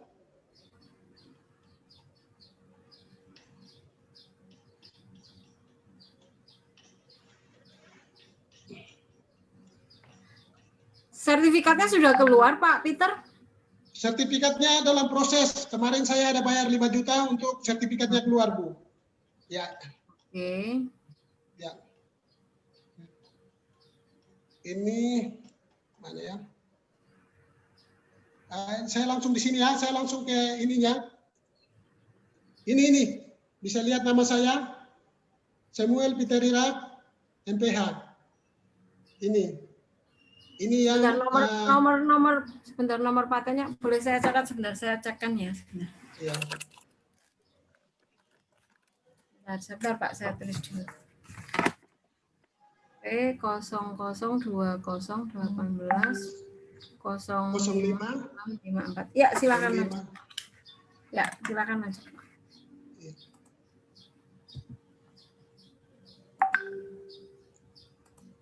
Oke, baik, saya bisa lanjut, Ibu? Ya, silakan dilanjutkan. Baik, ya. Dari terakhir dari abstraknya itu saya simpulkan ada dua. Satu senyawa halogen dan yang kedua itu rumus kimia. Akhirnya dari hak paten yang keluar itu ada dua senyawa halogen keluar, yang kedua itu rumus kimia. Rumus kimia untuk menentukan massa aktif molekul atau unsur dalam tubuh manusia yang ditemukan oleh saya tahun 2013. Berikut rumusnya sebagai berikut. Ya, jadi satu paten satu kali paten, tapi yang keluar dua rumus, dua substansi, satu untuk senyawa halogen dan yang kedua untuk rumus kimianya. Terima kasih, Prof. Saya kembalikan waktu. Selamat siang. Baik, terima kasih Pak Samuel atas sharingnya yang sangat bagus ya. Mungkin bisa stop screen ya Pak Samuel. Ya. Baik, ya. Prof. Saya tutup dulu ya. Ya. Stop screen ya. Oke. Baik, terima kasih sekali atas sharingnya. Mungkin saya hanya ingin memberikan masukan kepada Pak Samuel, mungkin untuk lebih aktif menanyakan ke DJKI ya tentang paten Bapak, karena barusan saya cek ya, ini masih dalam proses Pak. Biasanya kalau sudah ini sertifikat itu sudah tinggal print saja. Ini sebentar, ini saya tunjukkan. Ini Pak Peter. Kelihatan ya? Kelihatan nggak? Nggak kelihatan, Prof. Kelihatan, Prof. Ya, nah, ini sekarang sedang sampai baru pengecekan pembayaran substantif. Ini baru diumumkan tanggal 1 Februari kemarin. Jadi mungkin ini akan lebih baik, karena kalau habis substantif ini biasanya akan ada surat dari DJKI. Suratnya itu bisa untuk revisi, bisa untuk mediasi. Nah, ini Pak Samuel sebenarnya harus dalam masa menunggu, ini harus aktif Pak. Karena kalau sampai telat nanti mengirimkan revisi atau apa, ini nanti bisa dianggap sebagai paten yang ditarik kembali ya. Jadi semua informasi mengenai paten ini ada di DJKI kemarin tadi saya cek ini. Jadi masih dalam tahap pengecekan pembayaran substantif tadi. Jadi mohon nanti Pak Samuel aktif menanyakan ya Pak ya ke kemarin yang mendaftarkannya sendiri atau melewati suatu konsultan Pak Samuel. Ini Prof, waktu saya kuliah di Universitas Indonesia, saya dengar dari dosen saya, kalau ada yang mau buat paten silakan. Saya ke DJKI Jalan Ratu Nasaid, Jakarta Pusat. Saya ke sana, saya ingin mau belajar saja. Kemudian berkali-kali saya coba buat abstraknya dengan nomornya di samping. Kemudian saya hanya coba saja, tapi ya akhirnya bisa. Ya, tapi bagus sekali Pak. Mencoba dan berhasil itu bagus sekali. Sekarang tapi masih dalam proses akan diperiksa secara substantif. Dari paten Bapak ini sekarang sebenarnya dalam masa pengumuman, karena kemarin sudah bayar. Nah, nanti akan baru substantif. Nah, ini nanti setelah substantif baru akan ada masukan dari pemeriksa. Itu akan dilanjut ataukah ada revisi dan kadang membutuhkan mediasi. Nah, untuk paten ini sebenarnya kenapa kok jangan mendaftarkan sendiri? Karena ketika ada harus mediasi, itu tidak bisa difasilitasi sendiri. Jatuhnya mahal karena kita harus menyewa konsultan. Tapi kalau difasilitasi oleh institusi, yang mengkoordinir nanti adalah institusi. Nah, sekarang dalam masa online seperti ini, kemarin kami baru saja mengadakan mediasi untuk 23 paten, itu bisa dilakukan secara online mediasinya melalui Zoom tadi.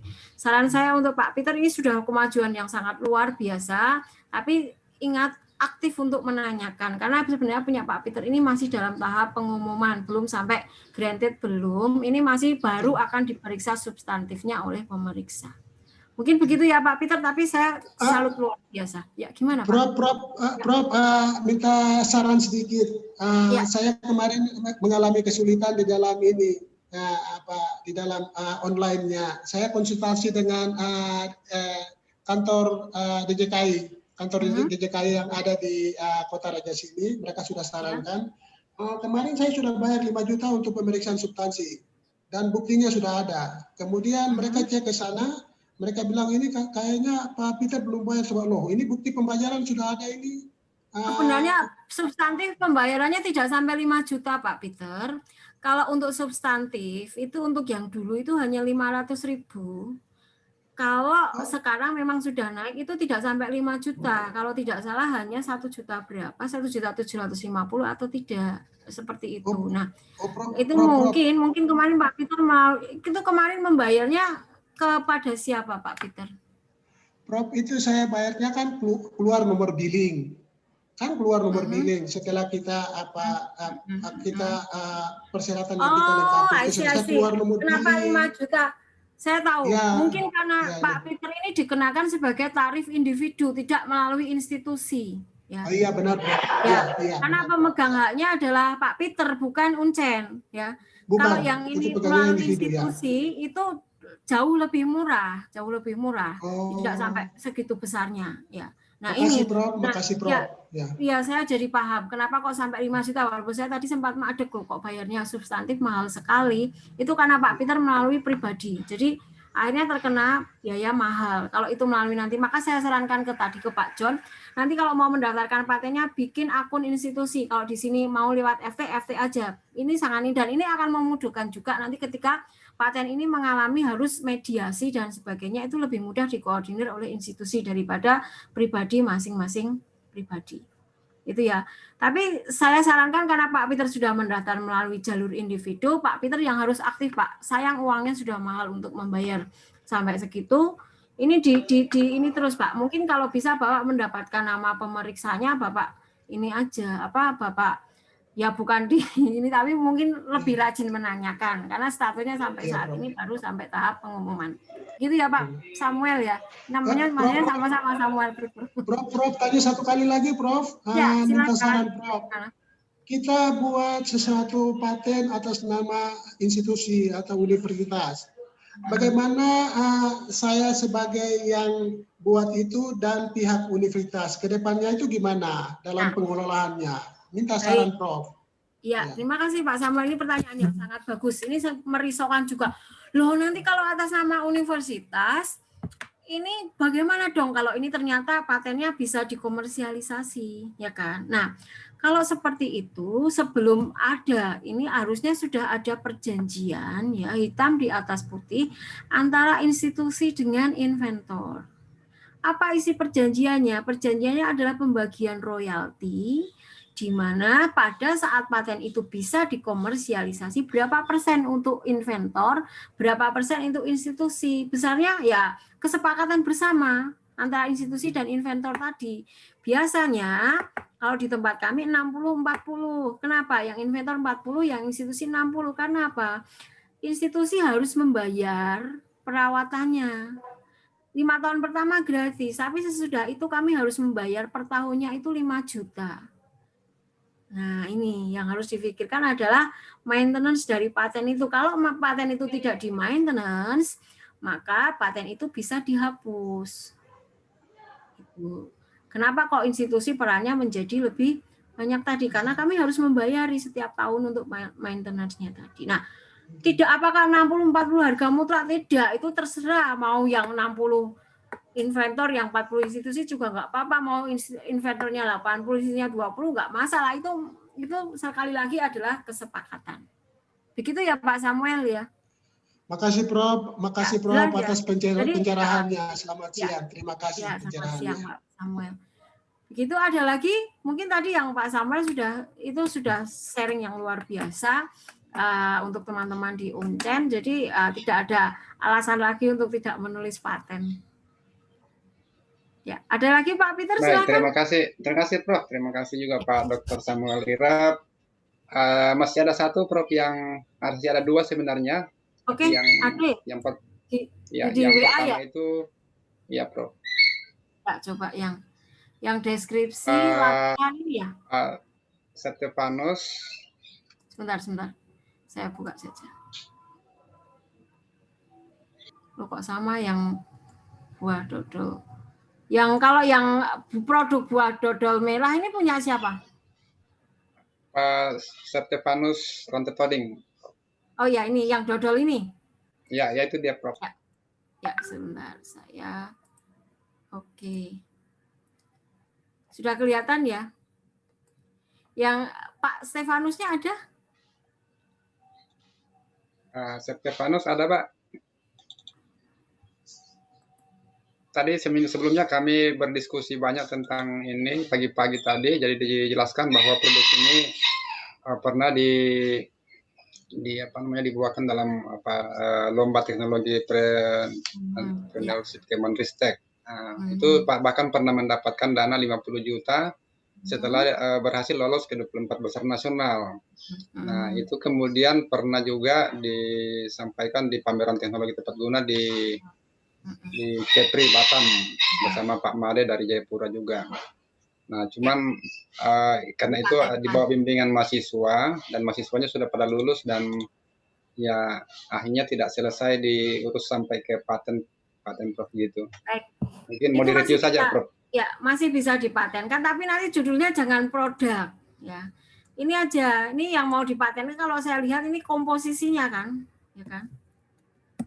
Komposisi.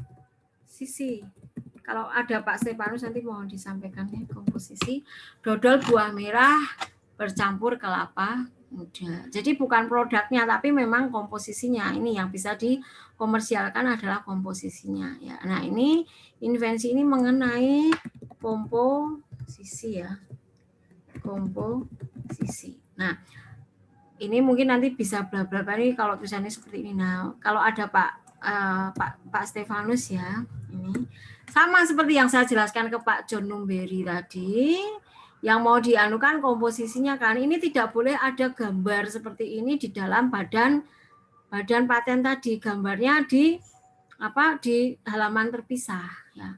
Kemudian ini yang mau diklaimkan itu apa? Nah, ini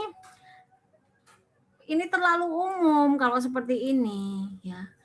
Kalau dipatenkan misalnya komposisinya ini adalah klaimnya adalah komposisi dodol buah merah Papua bercampur kelapa muda yang terdiri dari ya ini seperti biasa seperti ini ya, dari apa? Sudah pakai nomor ini nanti mengacu ke gambar. Ini ukurannya misalnya sari buah merah sebanyak berapa misalnya ukurannya. Untuk satu produksi itu misalnya saya tidak tahu ukurannya berapa, nanti mungkin Pak Stefanus bisa dikirim ke saya, ditulis dulu misalnya ini ngarang saya ya, misalnya 500 gram misalnya. 500 gram. Kemudian apa lagi? Misalnya air kelapa muda misalnya 2 liter ya. Kemudian prosesnya iya apa enggak? Kalau prosesnya tidak disertakan ya sudah ini. Nah, ini tolong ini diuraikan fungsinya sari buah merah di sini untuk apa bla bla bla, ini diuraikan ya bla bla bla. Ini juga ini. Nah, ini nanti 500 gram ini mengacu digambar, ditolong dong digambar ininya. Kalau enggak pakai blok diagram air mengacu ke nomor berapa, ini mengacu ke gambar, ini juga ya. Kemudian ini, nah ini seperti ini kalau hanya itu yang diklaimkan ya. Kalau itu hanya itu yang diklaimkan ya sudah segitu aja. Ini nanti dipindah ke invensi singkat, uraian invensi singkat tadi ya. Uraian singkat invensi ya. Dipindah di sini tanpa nomor. Ini gambar-gambar ini harus dihapuskan, dipindah ke bawah ya. Terus di bawah kemudian ditulis tadi uraian singkat invensi ditulis di sini ya tadi itu ya, ini sama dengan ini tanpa nomor ya, tanpa nomor. Kemudian uraian lengkap gambar itu hanya gambar 1 judulnya apa, gambar 2 judulnya apa yang digunakan sebagai penunjuk dari klaim tadi. Setelah itu baru menyelesaikan yang uraian lengkapnya tadi, mungkin bagaimana caranya. Berarti kalau di sini komposisi dan proses mungkin akan lebih enak ya. Komposisi dan proses ya. Pembuatan dodol buah merah bercampur kelapa muda tadi. Jadi ini nanti dilengkapi semuanya ini baru kemudian menuliskan di latar belakang invensi ini apa. Ini cari tadi juga di mungkin kalau di tentang dodol itu mungkin kalau nyari di Espasnet tidak ada ya cari saja yang di DJKI. Misalnya ini ya. Yang di DJKI ini misalnya tentang dodol buah merah, komposisi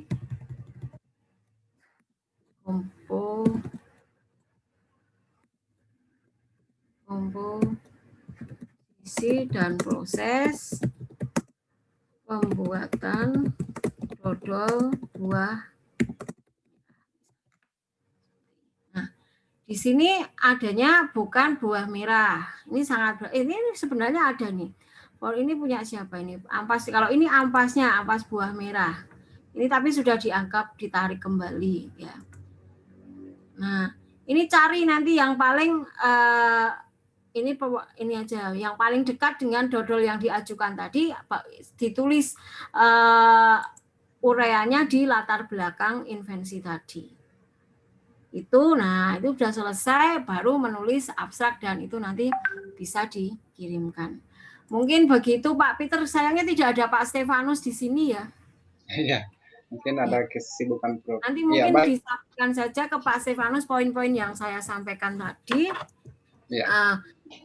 Nanti saya kasih masukan sampai detil seperti halnya Pak John Lumberi, tolong japrikan ke saya saja kalau sudah diperbaiki. Baik, terima kasih Prof. Ini waktu kita tersisa 15 menit. Apakah masih ada materi mau disampaikan Prof? Atau kita tetap berdiskusi Prof? Bagaimana? Ya, mungkin dilanjutkan dengan diskusi saja Pak, karena mungkin hari ini seharusnya kalau mungkin ada, saya planningnya hari ini sebenarnya memang pendampingan seperti ini. Tapi hanya 2 yang pendampingan ini. Enggak masalah. Baik, terima kasih. Mungkin Pak John masih ada yang ingin ditanyakan, mumpung masih ada waktu Pak John. Silakan kalau ada yang bertanya, masih ada 1 bahan lagi kalau sebelumnya kalau ada yang bertanya silakan. Terima kasih Prof. Ya. Ya, silakan Pak John.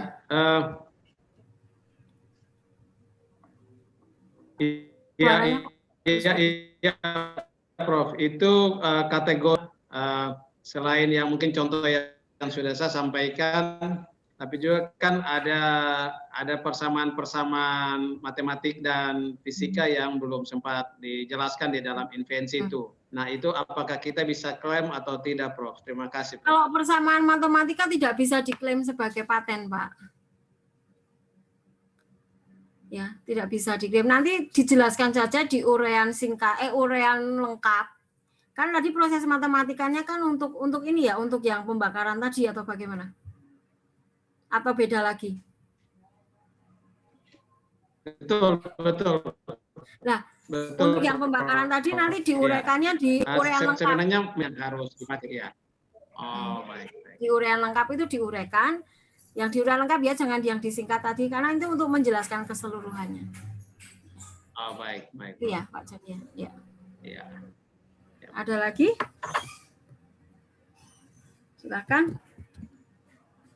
Ada Prof, ada Prof. Ya, silakan Pak Samuel.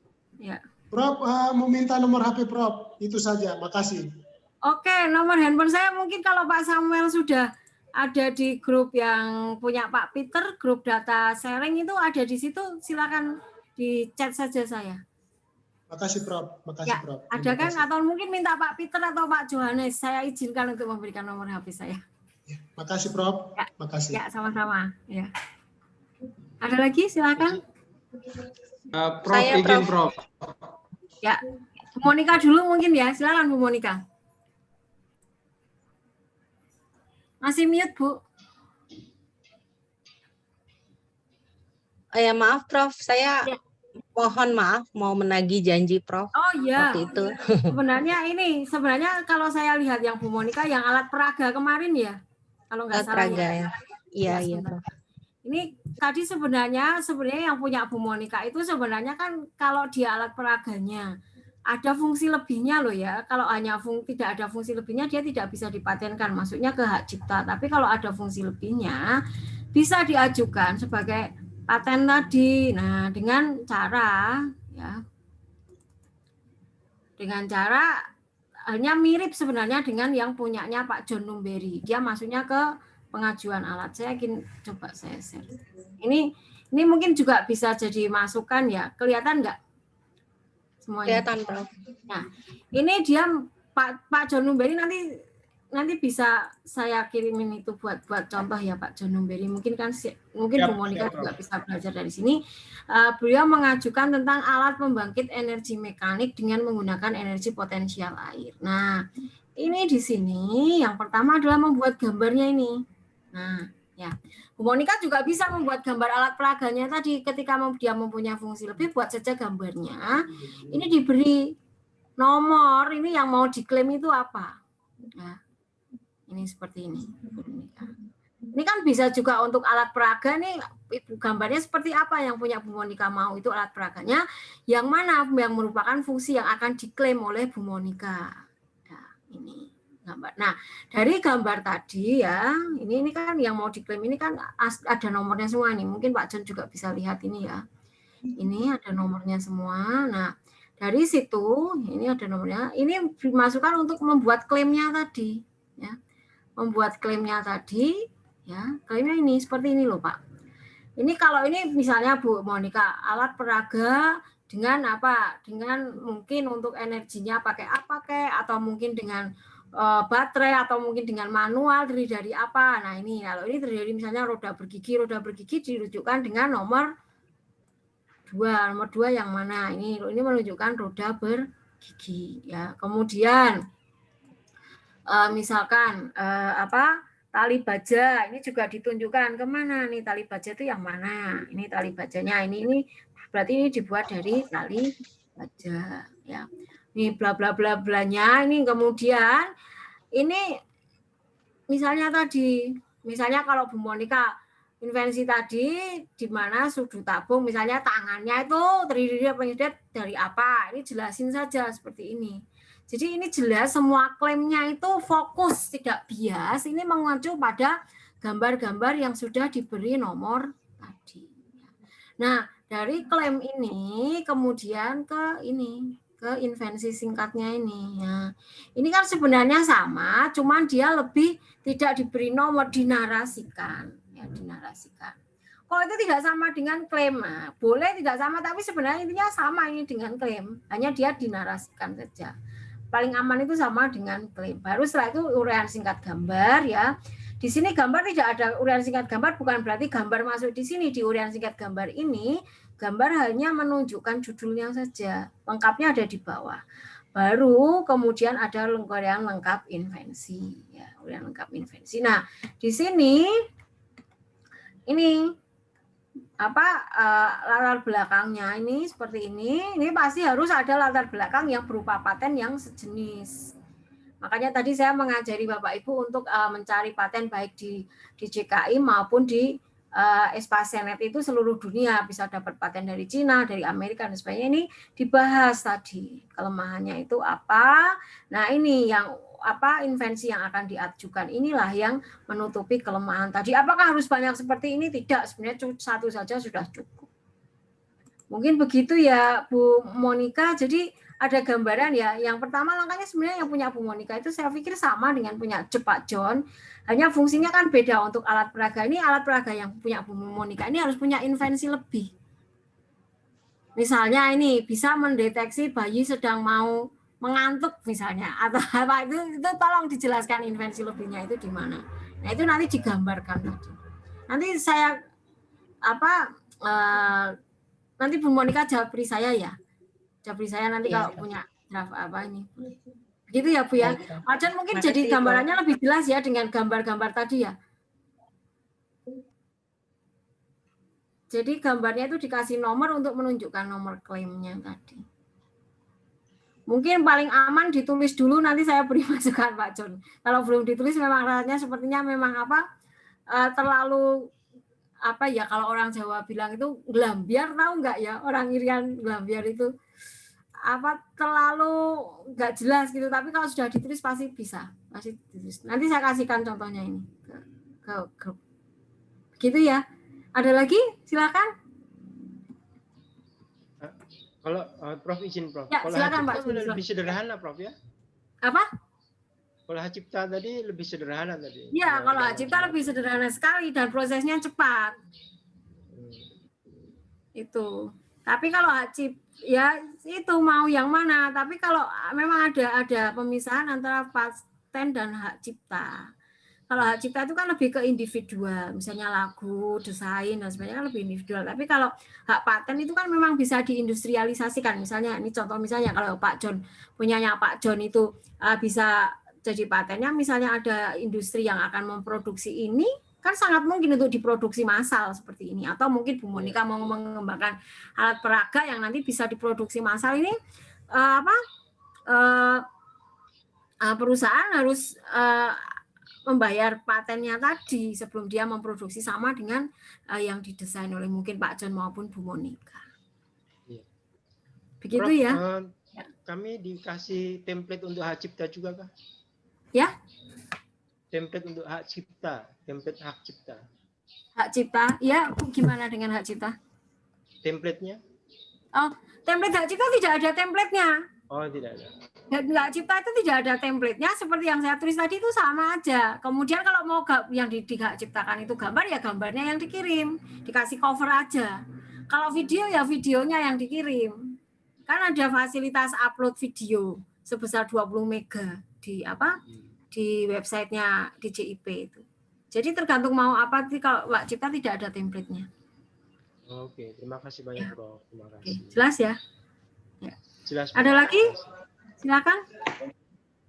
Izin Prof. Saya gimana, tanya Pak? lagi nih Prof. Ya. Ya.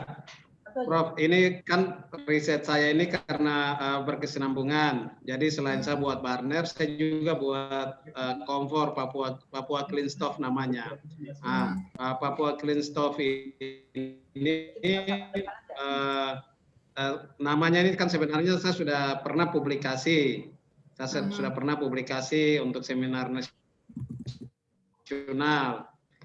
Apakah saya masih bisa klaim untuk diajukan sebagai paten untuk Papua Clean Stove-nya? Karena ini merupakan satu kompetensi Papua Clean Stove-nya. Terima kasih, Prof. Baik, begini saja Pak. Kalau Mas sudah dipublikasikan, itu sebenarnya itu pemeriksa itu biasanya melihatnya sih di track record-nya paten. Ya. Coba Bapak cari di Espasenet itu sudah ada yang memantenkan belum dengan prinsip kerja yang sama dengan Bapak tadi. Itu. Jelas ya Pak ya? Terima kasih. Ya. Ada lagi silakan. Silakan Bapak Ibu. Dari FB Pak bagaimana nih? Ya, silakan lagi. Pak Samuel silakan. Ya. Prof, saya bisa tunjukkan satu yang saya buat merek. Oh, merek silakan. untuk suatu untuk produk. Ya. Ya, silakan. Saya bisa tunjukkan. Ya, oke. Mungkin saya minta saran dari Prof karena kemarin saya sudah ajukan ke DJKI. Ya.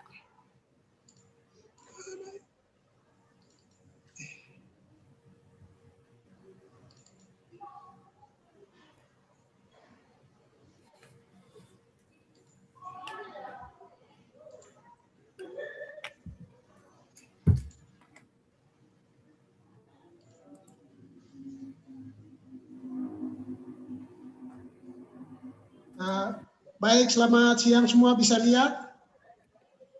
Halo? Ya, bisa, Pak. Bisa. Oke. Ini yang merek yang saya sudah ajukan ke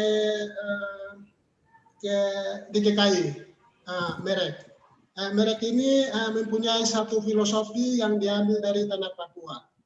Ya, mengenai senyawa halogen. Jadi arti yang di atas ini fluorin kuning, fluorin, ada klorin, bromin, iodium, dan astatin ini dia menggambarkan sifat, ya, menggambarkan sifat dari produk yang akan saya produksi. Jadi tidak sembarang menggambarkan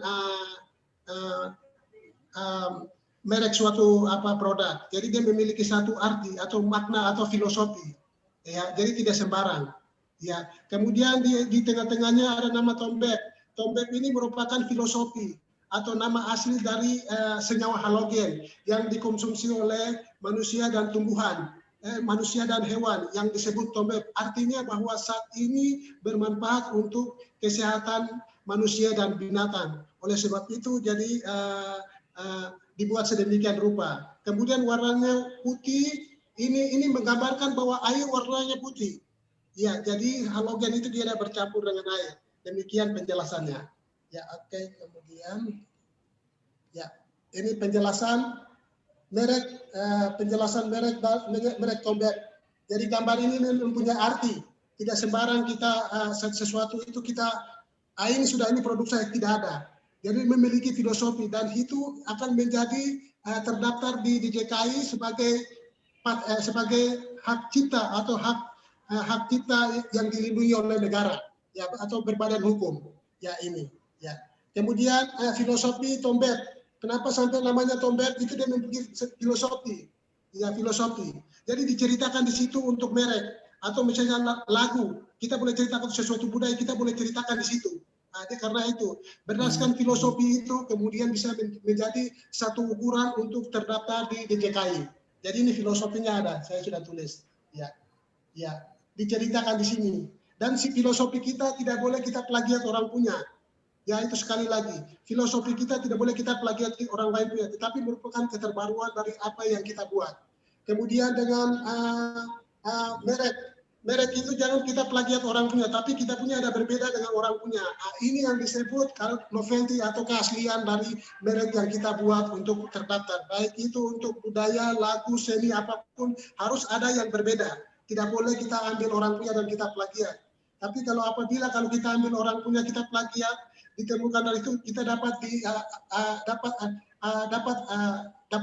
dilakukan proses hukum. Jadi kita buat sesuatu itu yang benar-benar itu keaslian dari suatu produk yang akan kita buat, dari suatu seni yang kita buat, dari sesuatu yang kita ajukan itu bukan dari orang punya. Dari orang punya tapi kita lebih berbeda dari orang lain punya.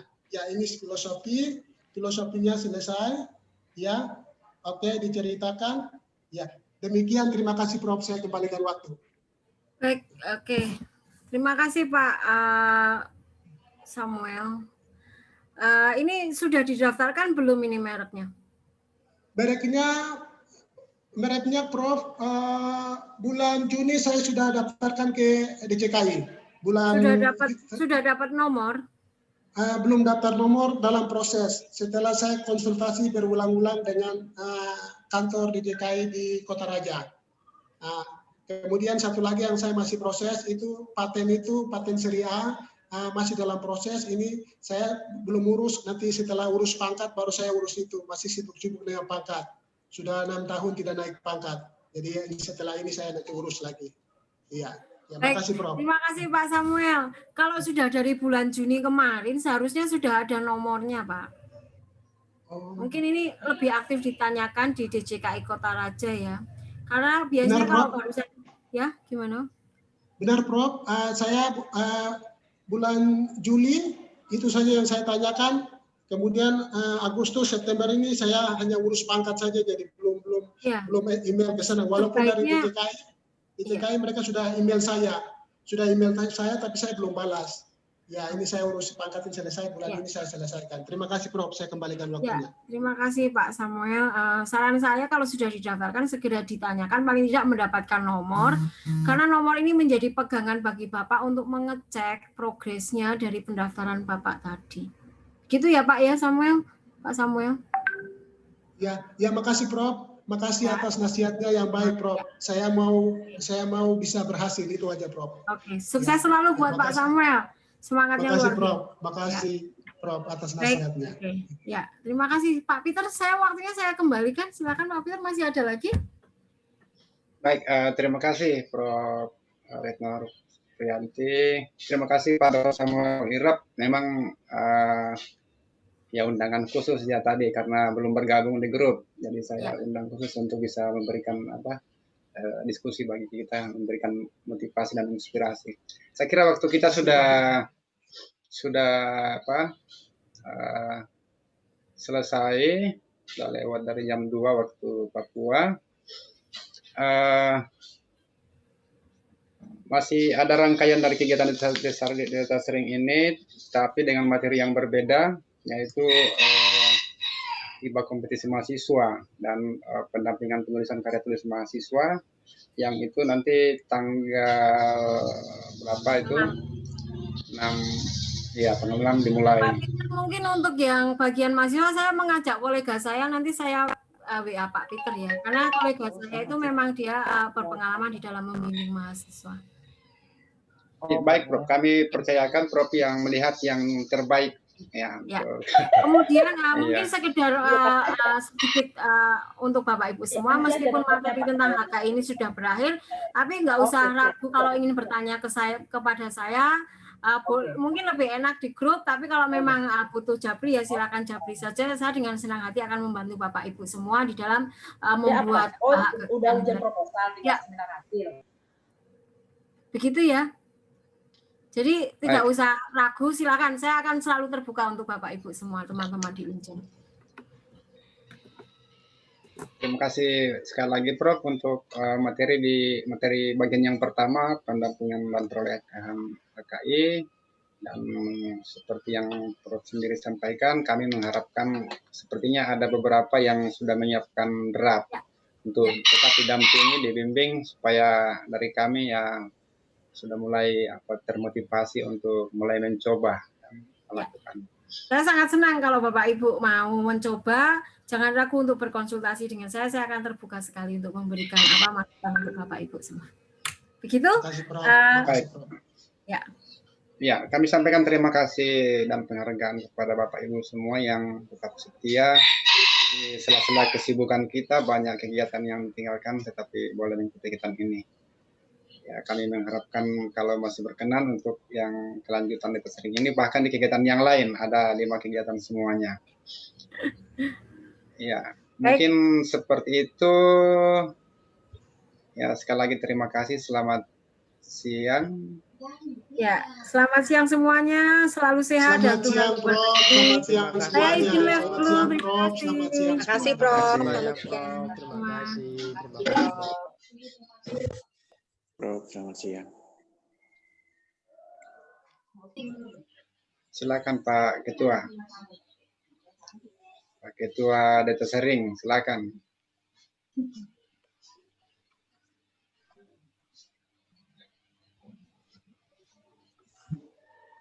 Saya izin keluar duluan ya. Baik, silakan Pak. Bapak Ibu semuanya, karena ini juga sudah jam lapar ini, jadi kita belum makan siang. Ya, ya, kita tunggu undangan dari Ketua Data Sharing untuk makan di mana nih? Bu Monika bagaimana? Boleh kan? Yang materi, yang bahan ajar kemarin bisa di-share ke Pak. Saya kemarin kegiatannya terlalu padat jadi nggak bisa nyuri ikut. Iya, Bu Monika, itu kalau yang bahan ajar ada grupnya, tapi nanti saya carikan, nanti ada di situ. Oh, ada grupnya. Oh, jadi kita memang ini ada 5 kegiatan, jadi nanti mungkin ada 5 grup. Oh gitu. Iya, jadi apa namanya nih, kayak lari jarak jauh sama itu maraton. Tapi nggak apa-apa Pak Pit, bagus kok. Ibu Monika ada kurikulum juga Bu, bagus Bu. Kalau mau, kurikulum yang berkaitan dengan Kampus Merdeka Belajar. Oh iya, saya juga mau ikut tuh. Soalnya saya pernah ditodong ngasih materi Merdeka Belajar, jadi kayak belajar lagi nih. Iya. Tapi ini waktunya kan kita ngajar, bimbingan, apalagi ini ada program dari Kemendikbud segala macam. Jadi hanya bisa ikut yang pas bisa saja. Diminta maaf nih, mohon di-share Kak itu. Penting. 1 jam sih Bu, memang waktunya itu ya. Iya, makasih. Oke.